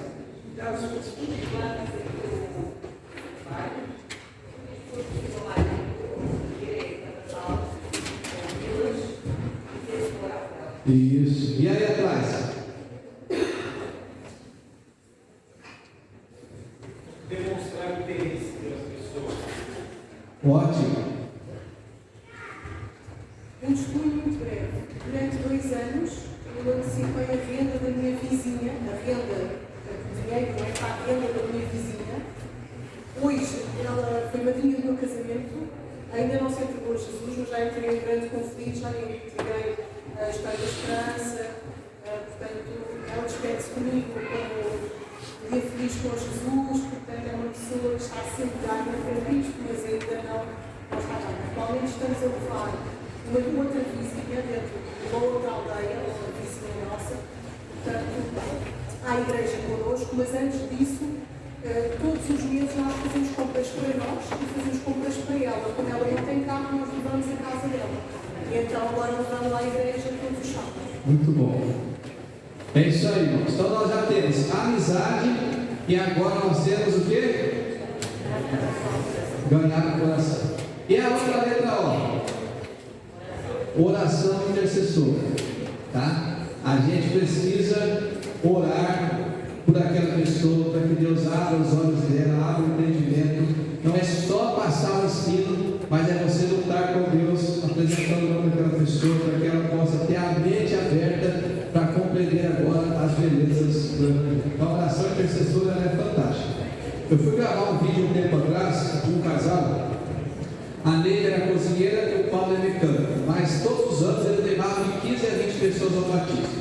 E gravando ali o vídeo, num dado momento, eu perguntei para eles assim: qual o segredo que vocês me dizem para vocês levar tantas pessoas a Cristo? E aí Paulo foi pegar água, a Neida ficou sozinha e disse assim: pastor, quer saber qual que é o nosso segredo? Eu falei: quero. Todos os dias, 5 horas da manhã, o Paulo e eu estamos aqui nessa sala com o nosso caderno de oração, orando nomes por nome. Tá? Então, não tem jeito. Deus faz a obra, irmãos. Deus faz a obra. E você vai contemplar o milagre. Porque estudar a Bíblia com alguém é contemplar milagres de Deus na vida das pessoas. Tá? Então, amizade, ganhar o coração e oração o quê? intercessor. Aí vem a letra R. Agora a letra R é o quê? Relacionamento intencional. Onde você tem um propósito, você tem um interesse, você tem um objetivo, você tem uma meta que aquela pessoa não sabe, mas você está trabalhando para que aquela cadeia do mal seja quebrada na sua vida e você realmente faça o trabalho agora para que ela possa ter acesso ao reino de Deus. Então, esse relacionamento intencional. O que é um relacionamento intencional? É lembrar o dia do aniversário, é no dia de casamento você oferecer uma oração, alguma coisa, é você ter intencionalidade naquilo que é importante para a pessoa. E isso eu percebo que nós somos muito fracos nessas coisas que a gente faz. A gente precisa ter realmente essa intencionalidade se a gente quer levar vantagem na evangelização, tá? Então, letra A é o quê? Vamos lá, letra A é o quê? Letra E, A, G? Letra O? Letra R? Lembre a palavra intencional, coloque aí em letras garrafais. Essa palavra ela é extremamente rica e importante. Tem um propósito, uma amizade intencional. Às vezes a gente tem amizade, tem contato, mas não tem aquele passo a passo nosso para ir conduzindo pelo coração das pessoas. Eu trabalhava no Rio de Janeiro e atendia o estado de Minas Gerais e do Espírito Santo. Um dia eu estava no Espírito Santo, uma irmã chegou para mim e disse: pastor, me aposentei, vou morar no interior da cidade onde eu vim, só que tem um problema. A minha cidade não tem igreja adventista e não tem nenhum adventista.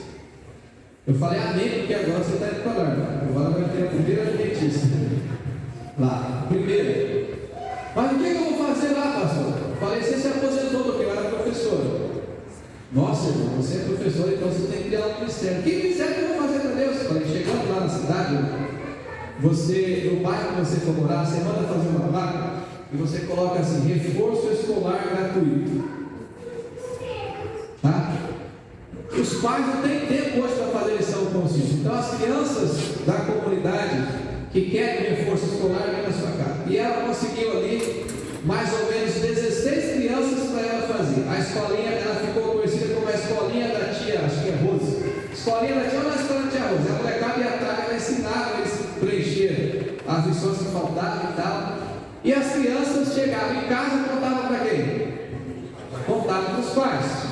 E aquilo começou a crescer, porque criança vai levando uma, vai levando a outra. E aí, um dia ela me ligou: pastor, nossa, eu estou com 24 crianças aqui, não estou dando conta mais. Eu falei: para com isso e marca uma reunião com os pais, para você dizer para os pais quem você é, qual é o seu objetivo, qual é o seu propósito, o que você quer com as crianças. E ela marcou a reunião com os pais, e como os pais querem ter os filhos, os pais iam na reunião da noite. E ela disse: gente, eu sou uma professora aposentada, vim para cá e eu quero ajudar na educação das crianças aqui no bairro. E eu sou uma professora voluntária, não vou cobrar nada, não ganho nada, eu só quero ajudar seu filho a passar adiante. O que os pais fizeram? Poxa vida, essa mulher é um anjo. E aí, ela começou a marcar a reunião de pais à noite. Primeira reunião, segunda, e o final da reunião terminava com uma oração. Aquilo foi transformando num pequeno grupo, o resultado onde ela plantou uma igreja, tem mais de 150 membros. Amém. Irmãos, já disse o ditado: quem quer fazer encontra no meio, quem não quer fazer encontra uma desculpa. Qual a desculpa que você está apresentando para não fazer nada? Ah, eu não tenho dom, eu não tenho tempo, eu não tenho talento, eu não tenho isso, eu não tenho aquilo. Quando Jesus voltar, você vai dar isso e falar: filho, eu morri por você, dei eternidade para você, dei dom, talento, dei tudo para você. Que fazes tu por mim? Irmãos, tem 1000 maneiras de evangelizar. Basta você orar a Deus e dizer assim: Senhor, eis-me aqui, envia-me a mim, usa-me. Eu não sei nem o que fazer, me dá um direcionamento, me dá uma competência, me dá uma habilidade. Encontre uma pessoa para você poder compartilhar o amor de Deus, e você vai revigorar a sua vida espiritual, você vai fortalecer a fé, a esperança, o amor, a sua identidade. Você vai ter mais amor pela igreja, mais amor pela Bíblia, mais desejo de orar. A sua vida vai ser revolucionária.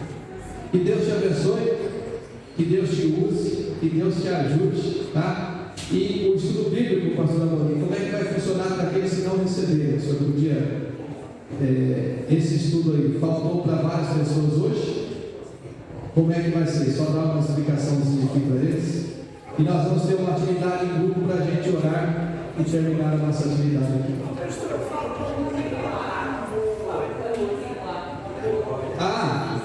Agora o último A, perdão.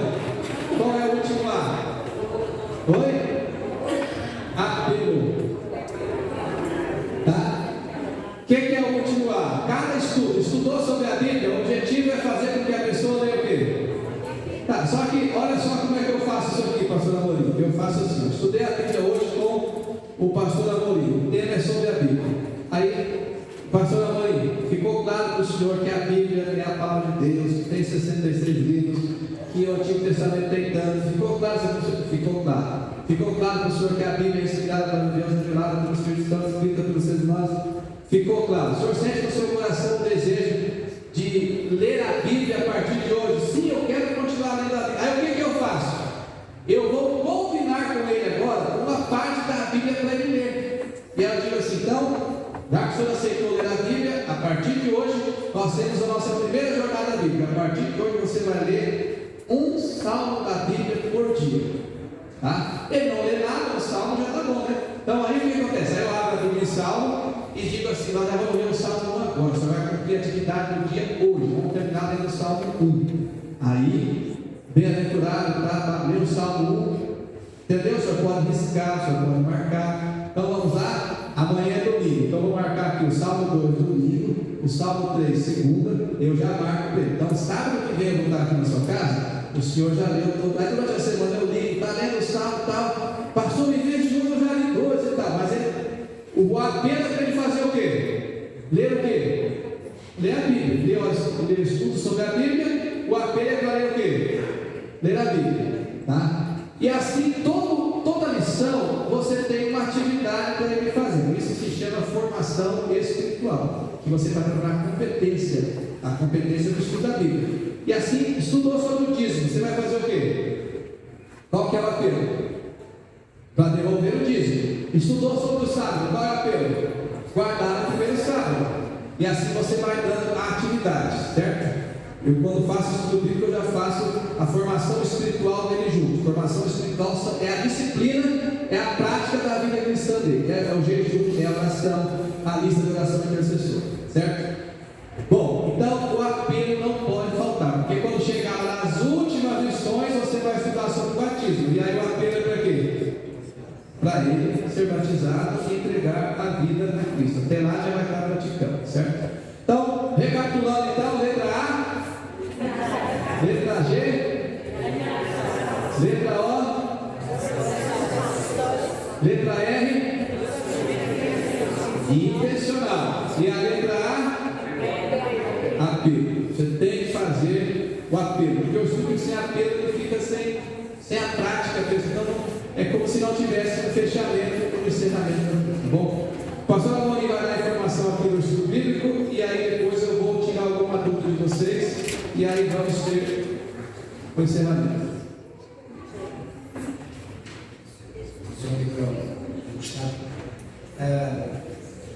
Gustavo, em relação a esta questão do apelo, neste manual, no final de cada estudo tem um apelo. Ou seja, vocês dão uma lição, porque alguns podem dizer assim, eu não sei muito bem como é que se vai fazer o apelo. Usando esta lição é muito simples, no final tem a minha decisão. E a minha decisão está apresentada em forma de apelo.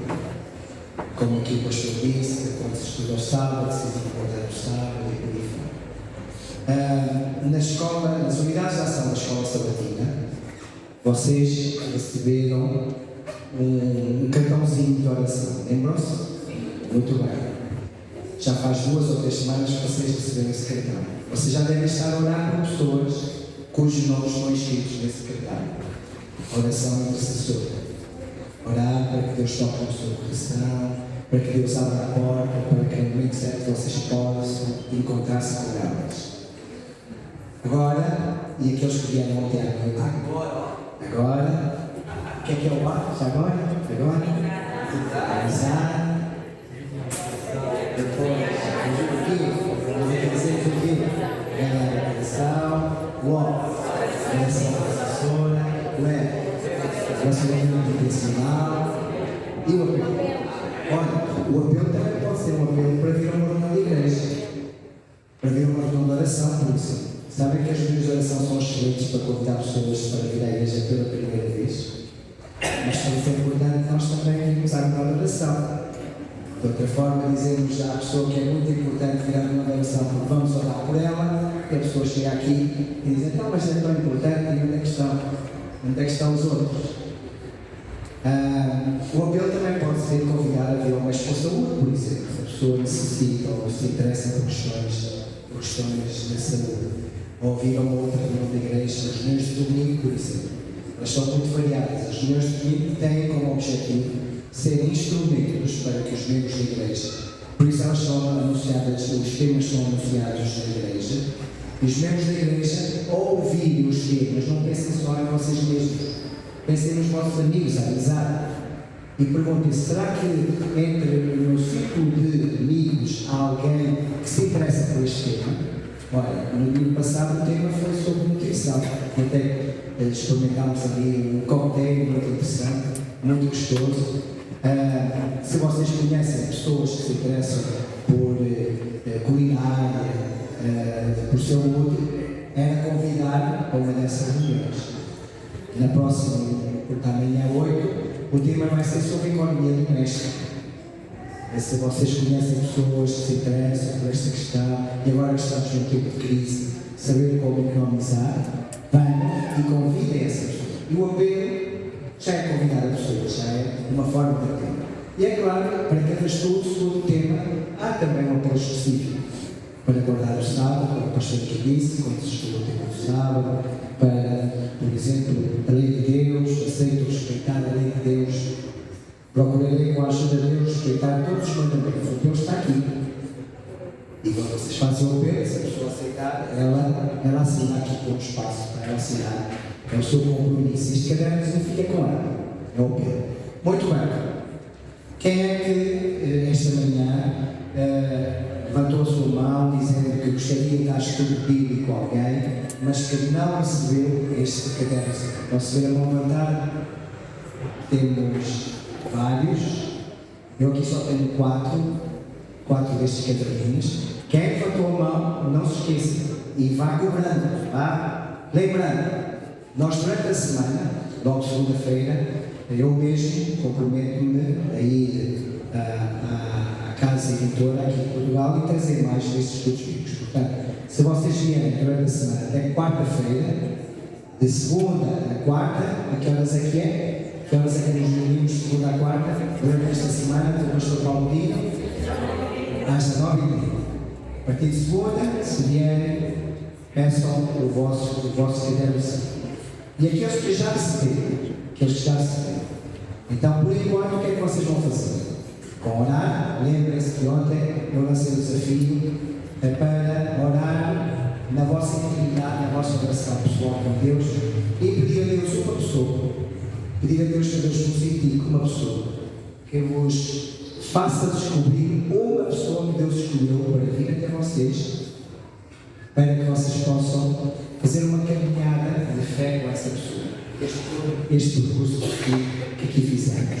E ore por aquelas pessoas que estão escritas no vosso cartão de oração. Orando ao mesmo tempo para que Deus vos conduza a uma pessoa para vocês fazerem uma caminhada com ela para conduzir a Jesus. Discipulado é também acompanhamento. Eu gosto muito desta definição. Discipulado é acompanhamento. Um acompanhamento duplo. O discípulo acompanha a quem? É um acompanhamento duplo. Em primeiro lugar, o discípulo acompanha a quem? Quem é que ele acompanha? O discípulo acompanha a quem? Em primeiro lugar, o mestre e o mestre quem? Quem é o mestre dos discípulos cristãos? Quem é? Jesus. Então o discípulo, em primeiro lugar, acompanha Jesus. E em segundo lugar, ele acompanha quem? Quem é que ele acompanha? Em primeiro lugar, o discípulo acompanha Jesus. E enquanto ele acompanha Jesus, ele acompanha mais alguém. O que é que ele recebeu o discípulo da parte de Jesus? Recebeu o quê? Recebeu uma missão. E qual foi a missão que ele recebeu da parte de Jesus? E para fazer outros discípulos para Jesus. Enquanto o discípulo acompanha Jesus, ele acompanha também alguém em Jesus. E aqui temos o discipulado completo. Discipulado, acompanhamento duplo. Então, desde já, em oração, ora pelas pessoas que estão na nossa lista de oração, ora para que Deus vos sensibilize e vos mostre alguém que Deus está a trazer para vocês acompanhar essa pessoa. E vão, desde já, estudando este livro. Vão, desde já, lendo as perguntas que aqui estão. Há uma parte de estudo adicional, com muitos mais textos bíblicos. Quando fazemos um texto bíblico, apenas, quando damos um estudo bíblico, apenas fazemos esta primeira parte. São poucas perguntas e dá o texto bíblico indicado. Mas vocês deixar podem reforçar o vosso conhecimento bíblico dentro também do estudo adicional. Alguma pergunta? Eu estive a ler na página 6 e deve ter um erro. Diz pergunta quais são as três pessoas da Trindade. E a resposta até é 2 Coríntios 13:14, que não existe na Bíblia. É verdade, é verdade. É 2 Coríntios 13. 13. Pode deixar marcar, mas vão ver como é que é importante vocês lerem. Parabéns, irmão. Leiam bem e viram que há ali uma falhazinha. Porque 2 Coríntios 13 não tem o versículo 14. E é o versículo 13. É o versículo 13. Fala nas três pessoas. Sim, exatamente. Muito bem, pastor. Perguntas e respostas. Alguém tem alguma pergunta a colocar sobre o que vocês ouviram sobre desta tarde? Alguém tem uma pergunta a colocar ao pastor? Vou passar o microfone. Tudo certo aí? Tá? Irmãos, agora para a gente fechar 3 minutinhos para vocês conversarem assim, o que você está levando realmente agora na tarde, não mais no manhã, tá? O que você está levando para casa agora de bênção, de motivação, de inspiração? Só você falar para a pessoa que está ao seu lado aí, e a gente vai cantar o 1, 2, 3, 7, tá bom? Ele já pode preparar para nós aí 237.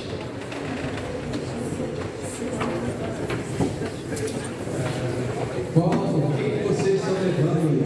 Inspirou você? Valeu? Foi bom?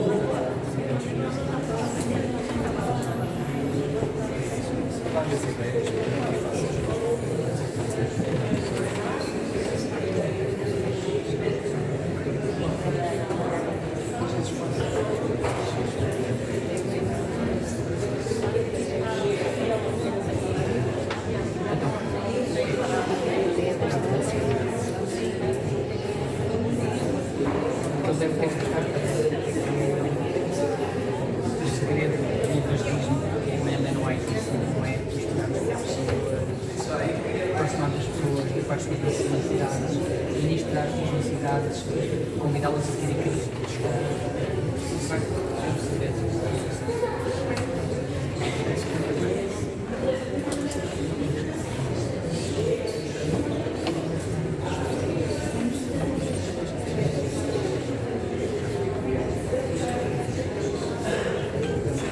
Irmãos, agora a última reflexão para você ir para casa. Por que uma pessoa se torna adventista? Pensa aí. Oi? Vamos lá. Por que uma pessoa, você vai lá, por que a pessoa se torna adventista? Tá, isso é bom. Bom, então não quero chocar nenhum de vocês, mas o pastor Amorim, eu preciso dizer uma coisa aqui que vai escandalizar todo mundo agora aqui, tá? O senhor deixa eu falar? Ó, o pastor liberou, vamos falar.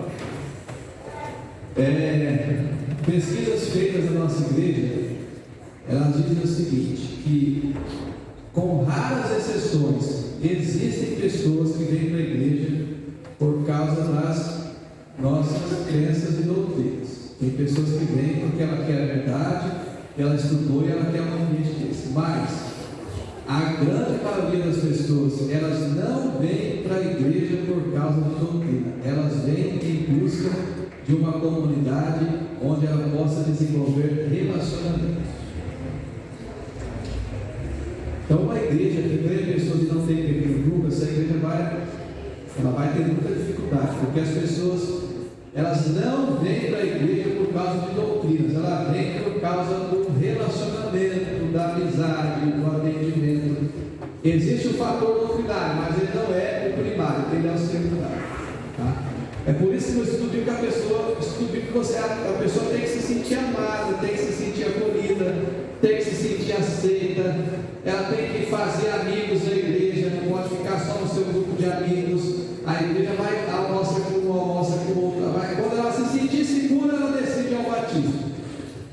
A pessoa precisa se sentir segura para ela tomar uma decisão pelo batismo. Então isso é extremamente importante. Então lembre-se disso. Poucas pessoas vêm por causa do que? Das doutrinas, mas a grande maioria vem por causa do que? Do ambiente da igreja. Quando tem uma mensagem que ajuda, os irmãos que se importam, ela sente uma mensagem acolhedora. As pessoas vêm por relacionamento e saem por falta de relacionamento. Então tem que ter grupo de jovens, grupo de adolescentes, grupo de terceira idade, tem que ter encontro de saúde. A gente tem que ter coisas que promovam a socialização da igreja. Eu não vou estar na minha igreja dia 20, só que dia 20 nós vamos ter um projeto chamado Casa Aberta. Depois eu vou mandar social media para o senhor ver. O que é o projeto Casa Aberta? Nós escolhemos 25 famílias da igreja, professores de escola sabatina, anciãos, irmãos líderes da igreja, e eles e todos os demais membros da igreja foram distribuídos nas casas dessas pessoas. E aí nesse dia eles farão o que na igreja? Eles vão ouvir um sermão e aí eles vão sair da igreja e vão para essa casa dessa pessoa.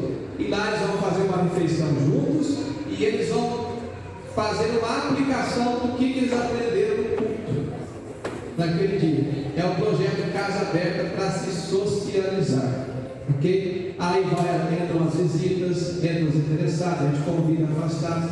Então é muito importante a vida em comunidade e relacionamento. Existe um livro, não sei se está traduzido aqui, está no português, mas não sei se está aqui no país de vocês. É um livro do pastor Jaime Cress chamado Comunidade de Amor. Alguém conhece esse livro?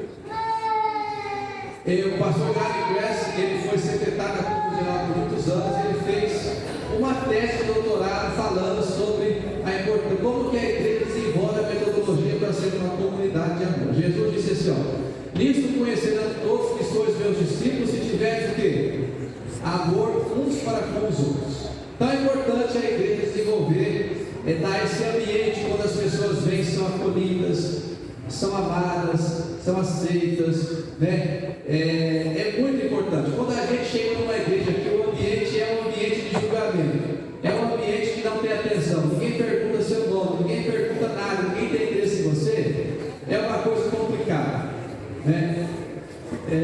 Então nossas igrejas precisam ser igrejas mais acolhedoras, mais dóceis, mais amorosas. A pessoa vem à igreja, ligar para a pessoa depois, convidar. Se não tivesse acolhimento na igreja, a gente ficava repelindo as pessoas. Então se a gente quer ganhar as pessoas para a igreja, porque o evangelismo é assim, primeiro eu ganho a pessoa para mim, depois eu entrego para Jesus, e depois eu entrego para a igreja. Tá? Mas antes de ganhar alguém para Jesus, você ganha aquela pessoa para você. Você tem que ganhar ela para você. Certo? Ela tem que gostar de você. Se ela não gostar de você, se ela não gostar dos irmãos da igreja, se ela se entrar na igreja e sentir um ambiente de julgamento, de condenação, de destruição. Sábado passado eu estava na minha igreja. E eu vi duas pessoas sentadas no último banco. Uma senhora loira e uma pessoa morena ao lado. Aí eu fui cumprimentar as visitas, depois uma por uma, orando por elas, tal. E aí depois no final, eu disse, a irmã falou para mim assim, essas duas, ficaram por último. Estou voltando para a igreja, eu sou um adventista afastado. Nossa irmã, que coisa linda, fácil você voltar. Posso ter o seu telefone para fazer uma oração com você e tal? E você está voltando e está trazendo uma amiga. Ela disse: não é minha amiga, não, é meu marido. Ela disse: é meu marido, a gente mora junto. Falou para mim. Aí eu dei um abraço para as duas e falei: bem-vindas aqui ao seu lugar, fica aqui.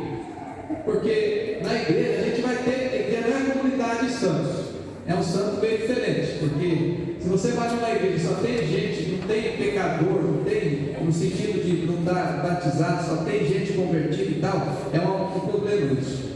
E aí chegou uma anciã, estava com desse tamanho, assim: pastor, o que nós vamos fazer? Vamos fazer o quê? Nós vamos ajudar essa pessoa que gosta de render a Cristo. Não fazer.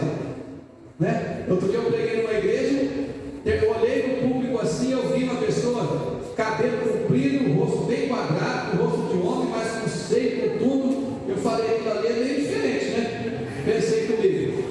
Aí terminou o culto, ela ficou parada e falou: pastor, eu preciso falar com o senhor. Falou para mim: pastor, acho que eu sou endemoniada. Falou para mim. Eu falei: por que você é endemoniada? O senhor já deve ter percebido que eu não sou mulher, né? Falou para mim. Eu falei: não percebi não. Eu digo: não percebi não. O senhor deve ter percebido que eu sou homem, mas eu me faço de mulher. Falou para mim. E aí, acho que eu sou endemoniado, eu queria que o senhor me libertasse agora, me curasse, deve ter um demônio em mim e tal, não sei o que. Começou a contar. Eu fiquei 2 horas ouvindo a história daquela pessoa. Foi abusada a infância toda, uma história toda de traumas. O que a igreja é lugar de pecador, irmãos.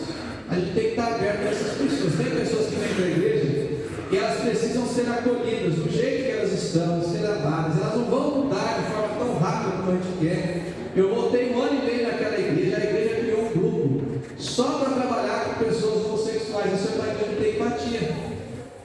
Não é legal isso? A igreja criou um pequeno grupo e só devia ter lá uns 8, 9, 10 homossexuais lá, que as pessoas vêm e estão trabalhando, fazem estudo bíblico, lê a Bíblia, entende? O mundo está passando por mudanças e transformações. Então, às vezes a gente quer que a igreja só tenha a gente com a vida certinha, mas não adianta não. A igreja vai ter muita gente com a vida o quê? Que não seja a sua, nem a minha, mas que vai ter gente do seu lado com a vida torta, vai ter. Você vai fazer o que com as pessoas que estão com a vida torta? Oi?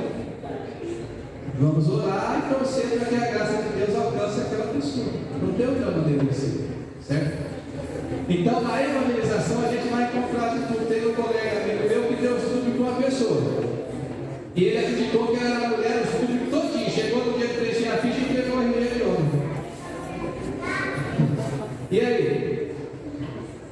Então, na evangelização, a gente vai encontrar o quê? De tudo. Não se assuste. Apresente o Evangelho. Deixa Deus agir na vida das pessoas. Agora, isso não vai fazer com que você deixe de evangelizar. Porque hoje em dia, infelizmente, nós estamos convivendo com realidades que não são fáceis. Tá? Eu vou visitar agora esse casal lá, que 2 pessoas, 2 mulheres que moram juntas, e elas são casadas, e que a outra mulher é marido dela e tal. Eu vou visitar, o que eu posso fazer? Orar e ler a Bíblia. Agora, vou soltar, vou fazer. Entende? Então a gente também tem que ter essa sensibilidade, ter um ambiente acolhedor. Tem famílias adventistas enfrentando isso com os filhos. Recentemente um jovem chegou para mim e falou assim: pastor, eu fiz 18 anos. Falei: amém, que legal. Eu queria que o senhor me ajudasse a conversar com o meu pai. Meu pai é o ancião da igreja. Quer conversa o que com ele? É que eu vou sair de casa e eu vou morar com outra pessoa. Tudo bem, né? Você não quer mais morar em casa, morar mais. De onde é a moça? Não, é moço. Não é moça, é moço. Rapaz, a vida de jovem da igreja. Não, são realidades que a gente está vivendo hoje. Então a gente não pode ter a cabeça: o mal existe, o mal está aí, o mal é real, e a gente precisa entender que a igreja precisa ser um ambiente acolhedor. Mas a pessoa precisa entender a verdade do que ela está vivendo e que ela precisa passar por um processo de transformação, regeneração e mudanças também. Então, encontrar com esses desafios, não desanime, não desiste, que o poder de Deus, ele é grande e ele opera maravilhas no meio do seu povo. Amém? Tudo certo aí? Então, as pessoas não vêm para a igreja por causa de doutrinas, elas vêm por causa de... As pessoas estão buscando comunidades para estarem juntas. comunidade, de acolhimento, de amor e aceitação. Beleza? Pense agora numa coisinha que você aprendeu hoje à tarde. Só umazinha. Sim, você achou legal. Você falou uma coisa legal aqui, vem aqui, vou falar para todo mundo. Corre aqui. Vem aqui. O que você falou para mim agora nesse vídeo? Volta aqui, meus irmãos, vem aqui. Fala aqui, ó. Olha só o que ela falou aqui. Eu já há muitos anos que estou, felizmente, estudos bíblicos e fui ensinada os estudos bíblicos entrar, dar o estudo e sair imediatamente. E eu não fazia isso e andava sempre com muito receio de que isso fosse aos ouvidos dos pessoas, assim, que eu entrava, ficava, até ia ajudar em algumas coisas de casa das pessoas e isto ficava ali. E ajujar um bolo, e eu sempre estou receio que os pastores soubessem, não sei nada que era assim. E agora quando estou aqui com o pastor, fiquei como, afinal, eu estava certa. Aí uns 60 anos. Imagina um tempo atrás, pastor, eu fui dar um estudo bíblico, eu falei, você é removido da igreja hoje. Cheguei na casa da mulher, a mulher sem gás, sem comida, sem nada na geladeira. Aí eu saí da casa dela, fui comprar o gás, fui comprar o leite, fui comprar o pão, falei, se o miserável da igreja vem aqui, sabe que eu estou na comissão da igreja.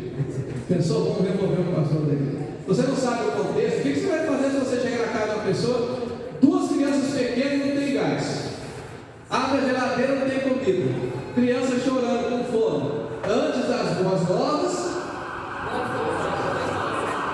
lá vou eu no sábado, comprar gás, comprar comida, comprar pão, e aí, transgredir o sábado? Tem mais, e quem não está envolvido com a missão, entenderia isso? Entende? Aí depois que você alimenta o faminto, veste o nu, visita, aí você pode agora sim, eu vou apresentar Jesus para você. Mas ele já viu Jesus antes da sua vida. Então, essa é a dinâmica. A gente precisa lavar a louça, vai ajudar a lavar a louça, vai ajudar. Entende? Quem mais aí tem um destaquezinho para contar, que aprendeu hoje? Bora lá, só uma mãozinha assim que você aprendeu. Você vai levar aí para a sua experiência. Aprenderam nada, pastor Amigo? O agora. Gostou do agora? Estudo quando, pastor Maurício, mais irmãos, estudo bíblico é para quando? Agora, não é para amanhã, é para agora. Beleza? Podemos terminar então, pastor? Vamos ficar em pé. Amanhã, então, às 18 horas e 30 minutos. Esperamos você com toda alegria, com todo entusiasmo, com toda motivação. Irmãos, o que vocês estão achando? Estão gostando? Está ajudando você? Tá? Então, o evangelismo pessoal é algo simples. É você pegar gosto pela missão, para você fazer o que você faz, porque você está convertido. Evangelismo pessoal é atividade de gente convertida. Mesmo que não está convertido, não está nem aí para nada. Eu fico feliz de ver tanta gente aqui, porque você quer buscar uma experiência real com Deus transformador. Isso é muito bom. Vamos orar então. Querido Deus, obrigado por tudo que vimos, por tudo que ouvimos, pela bênção de estarmos aqui agora, aprendendo sobre os eventos finais, sobre estudos bíblicos, e nós queremos pedir que o Senhor venha nos usar como seus instrumentos. Abra o nosso entendimento, nos capacite, nos dê essa habilidade, nos dê essa competência, e que através do nosso esforço pessoal possamos crescer, desenvolver mais a nossa fé, nosso amor a Cristo, e assim ver pessoas salvas para o teu reino também. Nós oramos em nome de Jesus. Amém. Pode pôr a música para nós e agora a gente vai cantar a música 237. Vem aqui, você que vai puxar.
oração, pedido, desejo uma feliz semana. Um abraço e até amanhã às 18h, tá bom? O grupinho que vocês conversaram é só fazer um pedido, uma oração, e aí termina com vocês.